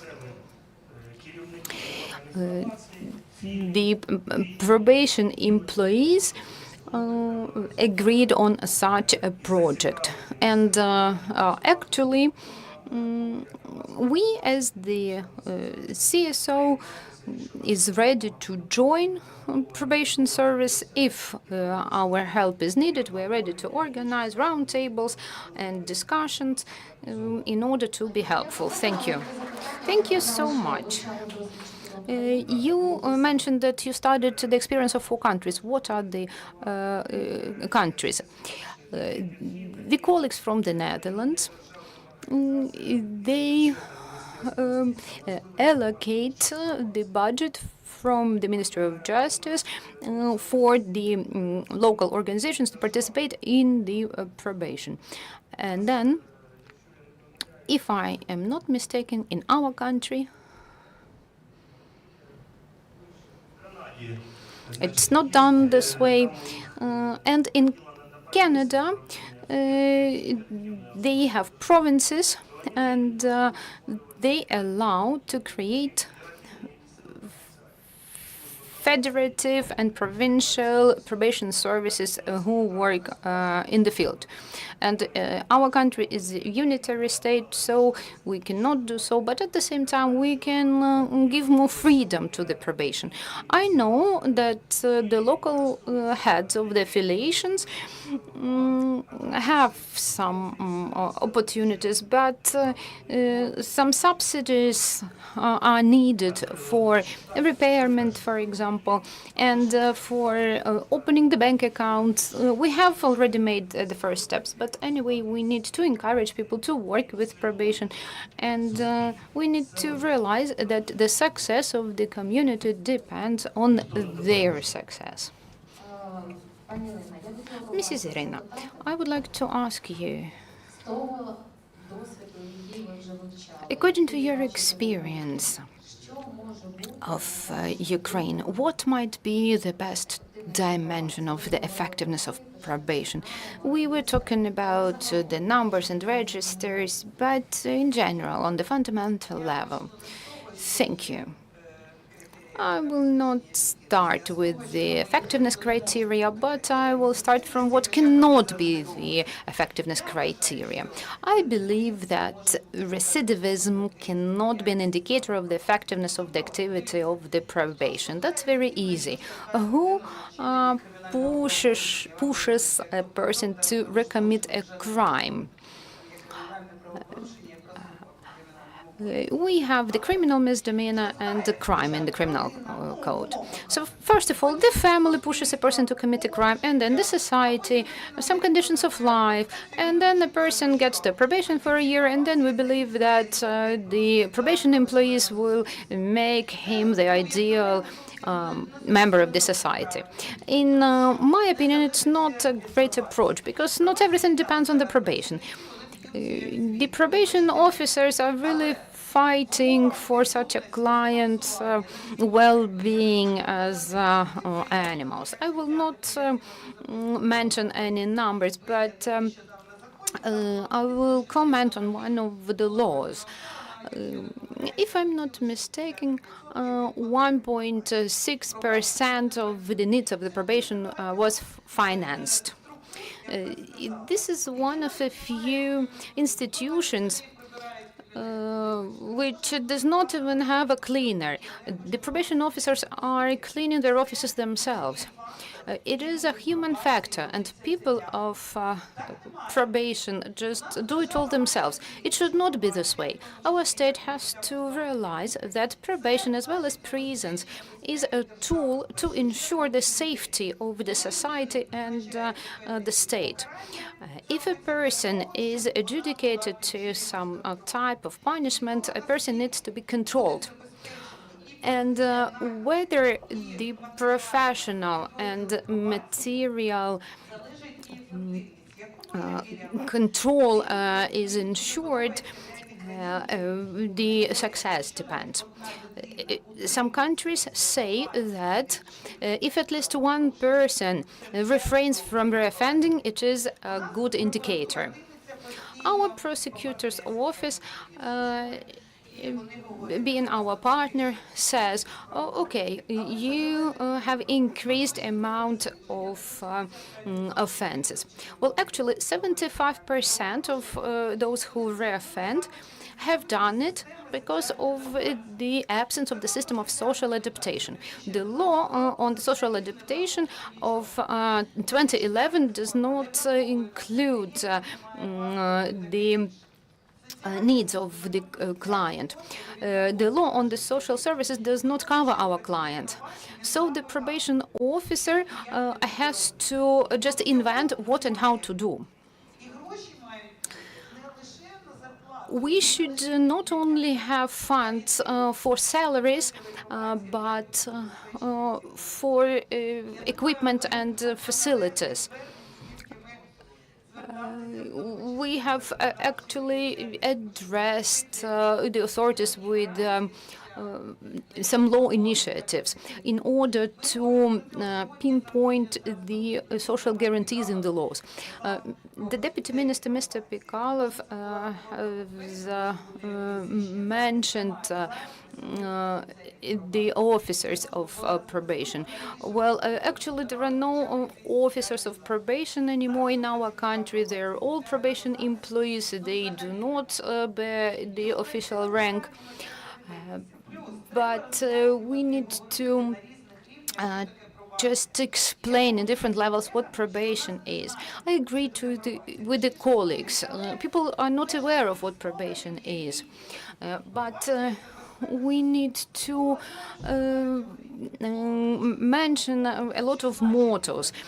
People know that probation is the safety of the society. Why I'm saying it? At the Ministry of Justice, we have discussed the roadmap. And the policy on drugs. And I tried to raise this issue. And now the Article 309 is decriminalized. We have faced the following issue. When people don't know whom to pass the function, it is passed to the probation. And there were a lot of inconsistencies with that. And actually, Ukrainian probation is unique. Our probation has whatever possible and impossible functions. Probation has everything, and it almost has the function of mediation. Well, we can undertake even that function, but we need to understand why there are so many people on probation in our country. We can actually undertake even that function, but we need to understand how to execute it. First of all, we need to change the legislation accordingly. And probation is not a service. We have to ensure that the probation can execute the will of the court and help the person and refer a person if needed. When you are trying to find the tool in the law, you cannot find it that easily. And also, you cannot pass this function to the local budget, because the local budget has all possible functions as well. But we need to change the legislation accordingly and tune the cooperation. But I hope that we will be able to change the legislation accordingly, because I'm afraid of the new criminal code. Like it has 3 years of community service and so on. So please read it if you haven't done it yet. So I think that it's quite an interesting one. I believe that we need to make amendments to the laws in order not to harm the employees of the probation. The employees of the probation need to have dignified work conditions. And I believe that if one person being on probation refrained from offending, that's already a good result. Thank you. Irina, I would like to reflect what you've been saying. If you have a probation client sentenced for theft and violence, and the violence and then back to probation for theft only, it's seen as an achievement in many European and other countries. So talking about recidivism, I would say it's treated differently in Europe and elsewhere. It is considered when the person leaves the system, probation or prison, and then them returning there. So you've done your job, but then the person has to benefit. And it is also a question we should pose to the society at large. The supervision time is 2 to 3 years, and the lowest rate I've ever seen is 26%. So these are reoffenders. They go back to probation or the prison. But there are some countries where the reoffending rate is as high as 50, and these are developed countries, and that's acceptable for them at least. I have more questions for you. So let me reflect. The government has an ubiquitous treatment of probation. So some criminal sanctions have been changed. Still, I think the probation is applicable even there. Some other lawmakers are trying to revert these changes, and I think probation should be widely available. And it's definitely not a way to evade responsibility. If such statements are made, they are a sign of mistrust. You've said we know very little of probation. We, meaning us or the society. So, okay, there's society at large which doesn't know much about probation. How are you going to persuade me as a community leader that probation is a good thing? And the community is in Ukraine when people are often eager for the punishment of the guilty. So how are you going to persuade the people that even at times of war, probation is a good thing? It's easier with a community leader. You can read the law on local self-governance and remind him of his own mandate. And as for the rest, fine, there's community labor. Usually it's cleaning up the parks, cemeteries, but other countries do other kinds of work, some educational events and many other things. So they need to see it as an advantage. Our local government officials are somewhat intimidated by probation when they hear that the offenders are sentenced to community labor. So they are imposed on the community, and the community has to pay for them. So now funding is very limited, and often the funding is devolved to a local community, regardless of whether the local community has the funding or not. And there are many parties asking the local communities for funding. So same way, the local communities should be subsidized to be able to afford to pay for security, pay the payroll, and other needs. And we need to cover these needs, even such as stationery. Andriy, I would like to ask you, I'm reading that you are a doctor of psychology. I know it must mean something very special. So how do the psychology and probation mix? And how do we fit it into the social dialogue? Because people in the profession didn't always know what probation is about, to say nothing of the broad society.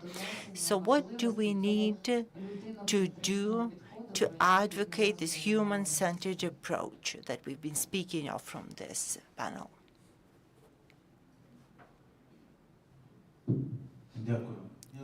Thank you.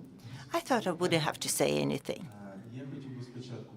I'd like to thank our international partners for the support they're extending to us in these days of trial. I would like to thank God and the Ukrainian army for the fact that we exist as a nation, that we are still here and we can be gathered here. I would like to thank the Center of Probation because for over 5 years we've worked together very closely with the National School of Judges. We've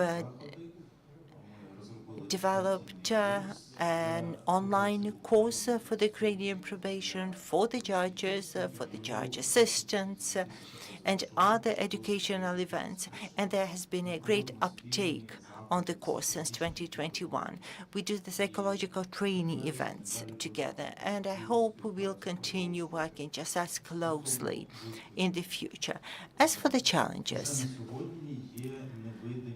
we are already experiencing the invisible wounds of war.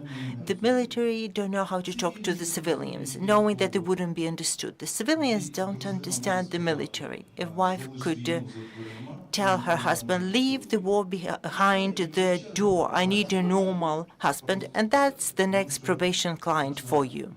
Because unfortunately, with the 4th year of the full-scale war, people don't know the right things to say to the servicemen.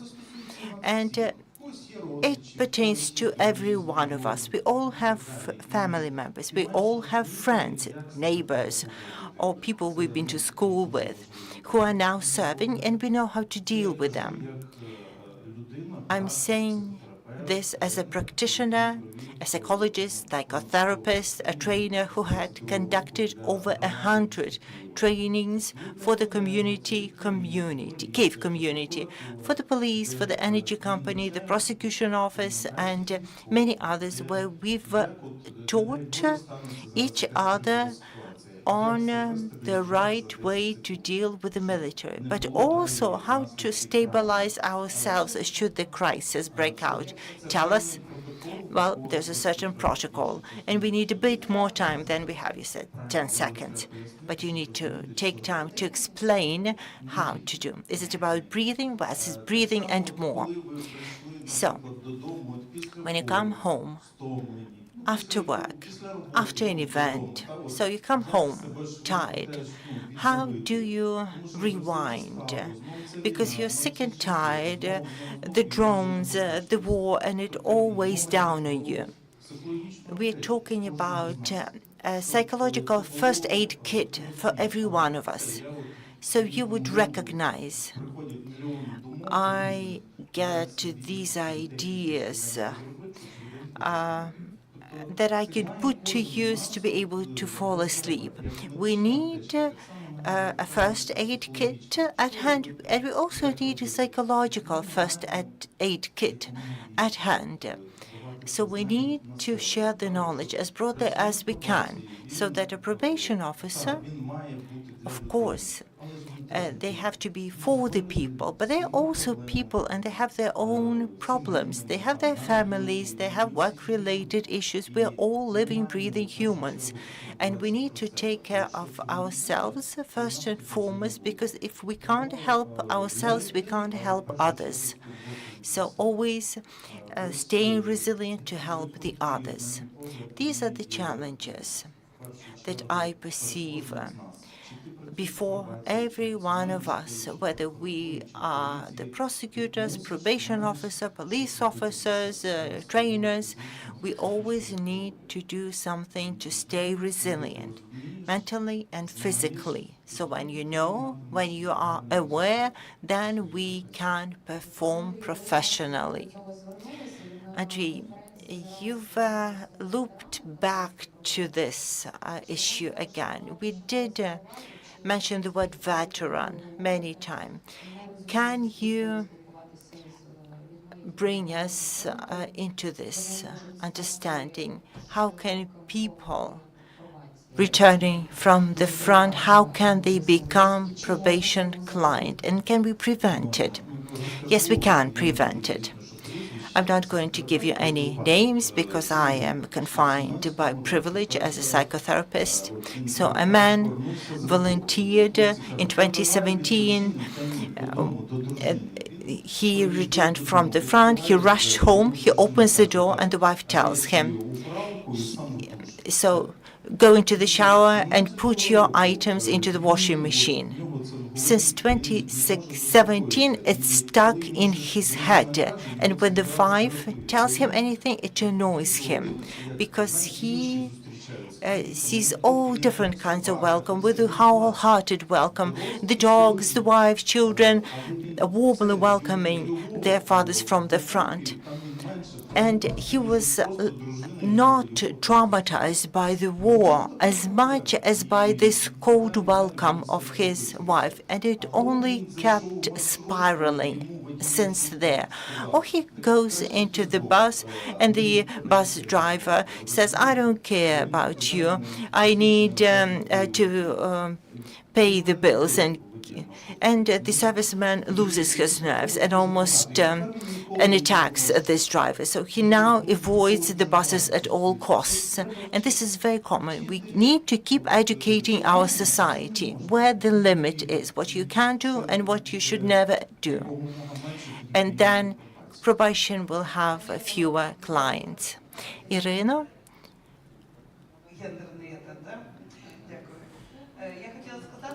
So I wanted to say that it's not just about probation. It's for the government to employ a whole arsenal. So things work sometimes for some people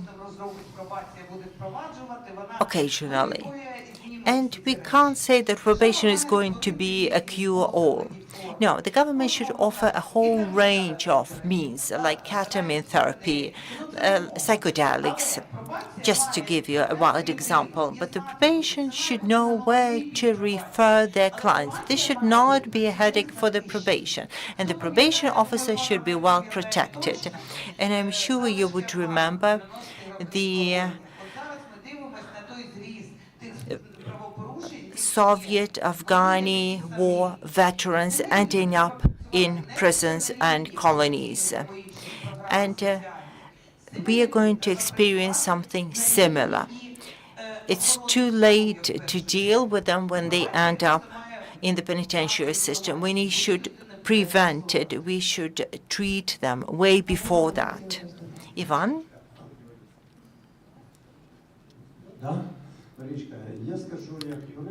As a lawyer, I'd say we don't have clients in probation. We have subjects in probation. And these are different things.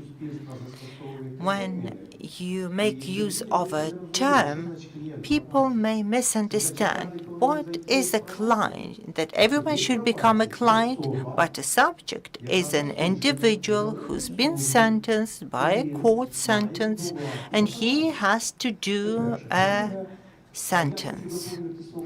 And I would like to reflect on my colleague. I'm about to publish an interesting book, The Life Stories of Overcoming Violence in Ukraine, because the probation subjects are people who've been sentenced under Article 126, that is domestic violence. These stories told how they had survived family violence, and some of these stories involved servicemen. We don't have the police officers amongst us, but I remember a case in Ivano-Frankivsk when 3 police officers arrived to a domestic call. When it was just an argument, the wife called the police, a brigade, let's call it that way, because there is a special home violence unit. The husband jumped out of the window. The police officers chased him. He pulled out a grenade and he threw the grenade under their feet. I know many cases when probation officers cannot visit a probation subject as they are not protected. I remember a few cases in Dnipro in 2010 when 2 probation officers, one of them was a man luckily, came to visit a client, a drug addict who was a probation subject. So a person with addiction, you shouldn't say drug addict. Fine, I'll stop there, because there are people who don't respect the elders. Thank you for your attention. Please don't take evades. We have the deepest respect for the elders. When you say probation clients, it's okay, but when I call a person who had inflicted harm to the probation officer, you say we shouldn't call a spade. So let's respect each other. If you don't want to hear me out, I will not insist. I'll be honest. If you want to hear me out, I'll say that there are people amongst here who can get up and say what probation really is. It's one thing when you're working with the probation subject, when you know what it is to be like, and then you come home all charged, psychologically drained. The probation subject exhausted you. And then the wife does the wrong thing, or the other way around. This is a very difficult job. If the society does not appreciate their job, I would kneel to thank these people, because they do what is not recognized by the society. There's no recognition, believe me. Yes, there are different probation officers, but mostly they have to be respected and recognized. Otherwise, we lose a lot that will not make our society safer. So, why should I pay a judge out of my retirement pay? Why can't I pay the probation officers for them to feel protected, to be respected and recognized? Because at the academy we had a National Anti-Corruption Bureau detective presenting, and they asked, "How are you?" "I'm fine, I'm protected, my family is protected, I'm in a position to help my parents and my children. Is that okay?" Yes, that's okay.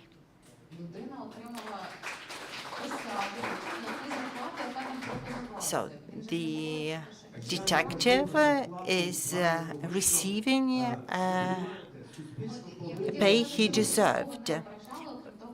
We didn't mean to offend anyone. And Irina said the drug addict is an offensive term, and a person with a drug addiction is the right term. Yes, I accept that. We never meant to offend you. We never showed disrespect. I know how people responded when I said that a new penitentiary code is in the making. And once we present it, and when probation is there in the new form, then we can have a conversation. The criticism is the easier thing, but help probation is so much harder. It's a good thing that we have the Penitentiary Council. It's a very good thing. So finally, it's back. As a former lead of this coordination council, I would say it was then called the Expert Council, right, Oleg? So then, when the State Penitentiary Service was there, all the draft laws had to pass through the Expert Council. And now the situation is that we are already building on the past achievements. I don't want to throw your panel out of balance, because if I just started it, I'll have to resign. Пане Андрію, ви хотіли додати щось? I would like to wish everyone psychological and mental health. Physical and mental health. Sorry. Я хочу долучити Девіда Нота, нашого міжнародного I would like to involve our international expert, who is the only participant who did not participate in our discussion. Mr. David. Hello. Hi. Yeah, what a lively conversation. I've got a lot of feedback. I can just hear my voice echoing, so it's not ideal.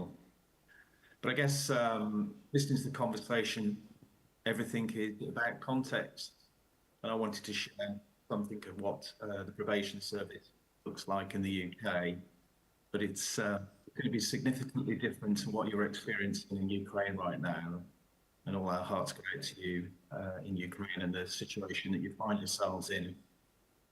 But for me, I've worked for Private Justice since 2016.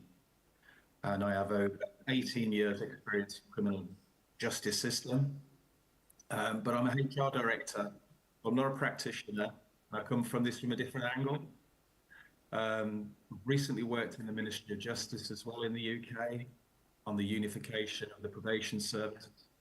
But I wanted to share today just a little bit about the effectiveness of rehabilitation. And it's not solely the responsibility of the probation service. It's a shared endeavour involving local communities, businesses, healthcare providers, and voluntary groups as well. So through integrated support, we can all help people to rebuild their lives. So I'm talking about rehabilitation, so making ultimately safer communities. I've heard people talk about, well, what is probation? And that can be confusing, but in the UK, it's quite simple. You know, we're there to kind of supervise offenders in the community sentences, but it's also tasked with ensuring these individuals comply with judicial orders, but supporting them with such issues as unemployment, mental health, addictions, substance misuse. So in terms of the conversation, I think this is kind of be a tidal wave for Ukraine going forward in the future. So there's kind of dual purposes is to protect the public, so monitoring accountability to ensure those that are supervision adhere to protect community, and rehabilitation, so provide tailored interventions to help individuals integrate back into society, because these people are from society, you know, they haven't just been parachuted in from outside, they're part of what we are and who we are and the communities that we live in. So to integrate them back in and to reduce the likelihood of the offending, so creating safer communities. I've been asked to say, well, what's the impact on the probation service of the community? Well, lower reoffending rates, that's good for communities, to have safer communities to live within. It's more cost effective as well. So in terms of cost, it's cheap to have somebody serve their sentence in the community than it is to serve a prison sentence, with all the cost and associated cost that goes along with that. It also saves the UK taxpayer, but also minimises the disruption to families and communities caused by imprisonment. So I do understand that the context is everything. It's very much different in the UK to Ukraine. So I've been asked to talk about, just briefly, what does cooperation look like in the community? Well, these are some of the things that happen in the UK. So one of the most effective strategies for probation is its robust network of partnerships in the community. So employment skills development and partnerships is one. So probation officers often work hand in hand with local businesses, education providers to offer vocational training and job placements. These programs empower service users by equipping them with marketable skills and meaningful employment opportunities. And I guess the impact of that is gainful employment reduces financial instability, which is a factor that contributes to criminal behaviour and reinforces the service user's commitment to a lawful lifestyle. Also around accommodation and housing. So stable housing is a cornerstone of successful reintegration. And the probation service partners with local authorities and housing associations to ensure that individuals on probation have access to secure, affordable housing as well. And the impact with that is that with the security of a stable home, many service users are less likely to fall back into a life of crime, creating a win-win for society and the individual. Restorative justice programs, this is where it provides the platform for mediated dialogue between the offender and the victim, often culminating in a community service or a structured restitution, so a payback over time. So this process not only helps service users understand the impact of their actions, but also promotes healing and reconciliation with the community. Communities begin to see that individuals are capable of transformation rather than just dignified as ex-offenders. And that's why we're in this game. That's why I'm in this game as a HR professional, is that I have this belief that people can change with the right support and the right environment. And that's what we're all in this for. So support for mental health and substance abuse So recognizing that many individuals under probation supervised struggle with addiction, mental health issues. The service collaborates closely with local healthcare providers and charities for non-profit organizations. And these partnerships ensure that timely access to counseling, treatment programs and support groups. That's kind of that wraparound support for those individuals in need. And addressing these underlying challenges is key to breaking the cycle of reoffending. When individuals receive comprehensive support, they are better prepared to overcome the barriers to success. And then finally, mentoring and peer support networks. By linking service users with community mentors or rehabilitated ex-offenders, the service creates support networks that offer guidance, practical advice and emotional support throughout the rehabilitation process. And peer support initiatives foster a sense of belonging and accountability, so helping service users to navigate the challenges of reintegration more effectively. Okay, so all of those examples highlight the breadth of the probation services collaboration efforts. Each partnership addresses a critical factor, whether it's education, training and employment, accommodation, or personal well-being services, all of which are key contributors to the cycle of reoffending. And I could go on, but I know time is probably tight, so I'm quite happy to answer any questions. David, thank you very much for joining the conference. We have your colleague here also. I mean, I'm not sure whether you can just hear or you can also see us. But from your perspective, being a British citizen, yes, right, British citizen, country alongside with other European nations have a very strong system and strong tradition. What do you think is the most important thing is this probation system that Ukraine should watch for? Rehabilitation. You know, so I know there's a penalty, a price to pay for crime. But, you know, some people, and we're often, you know, we're products of our circumstances, aren't we? And our upbringing and our environment. And I think, you know, by the grace of God go I, and with the right support and, you know, rehabilitation, we can make improvements, people can change. And so rather than just it being a supervision and a control mechanism, probation can be much more than that. It can help people to change.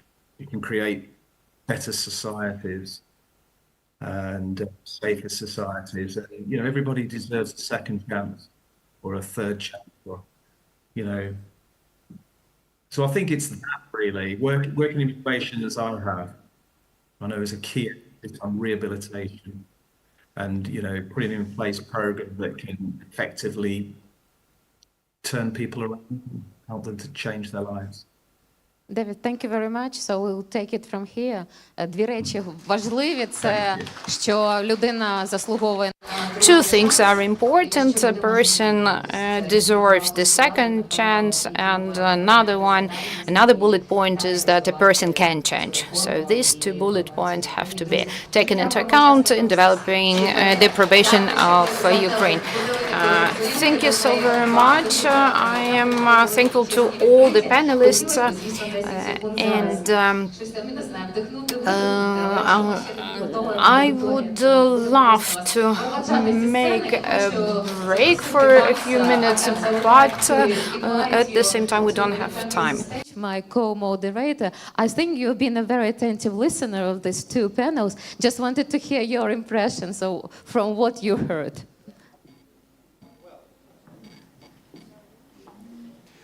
Well, it's very impressive to listen to all the panelists because it shows not just the development of the Ukrainian probation service, but also of the knowledge that is gained through the Ukrainian probation service, but also worldwide.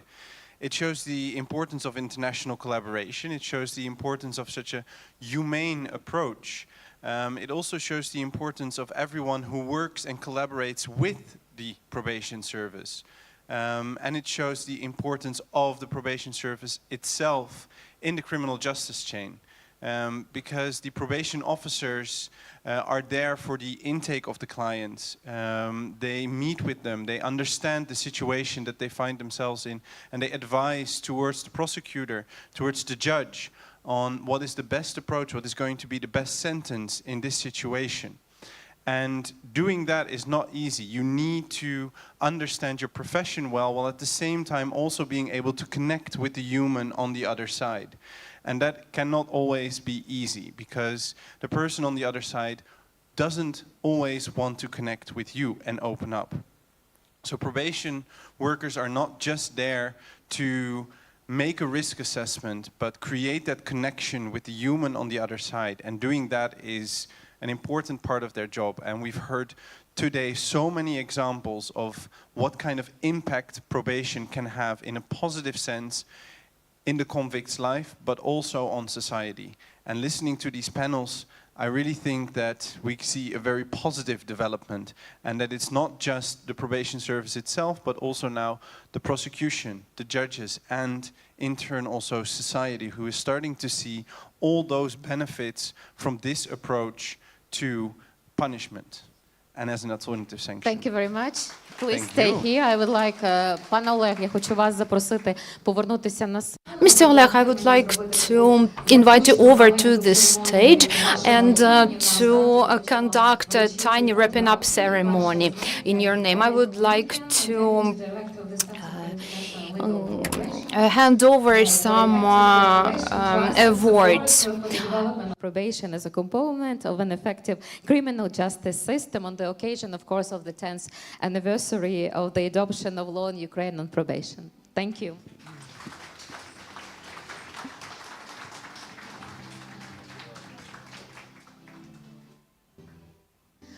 Hans Vanderberg, project manager of the Center for International Legal Cooperation.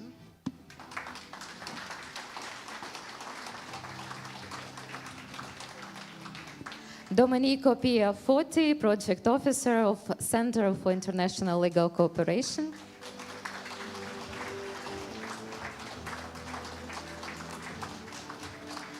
Imants Mozers, head of the PR of the State Probation Service of Latvia and PR expert of the government of the Netherlands project in Ukraine.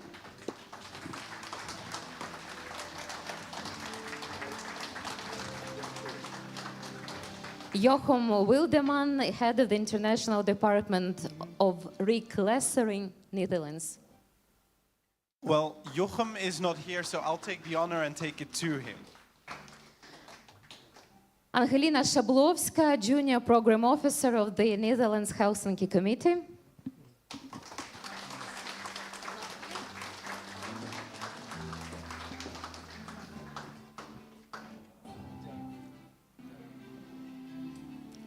Hans, I need your help. Do you read French? Yes, Céline Guinot.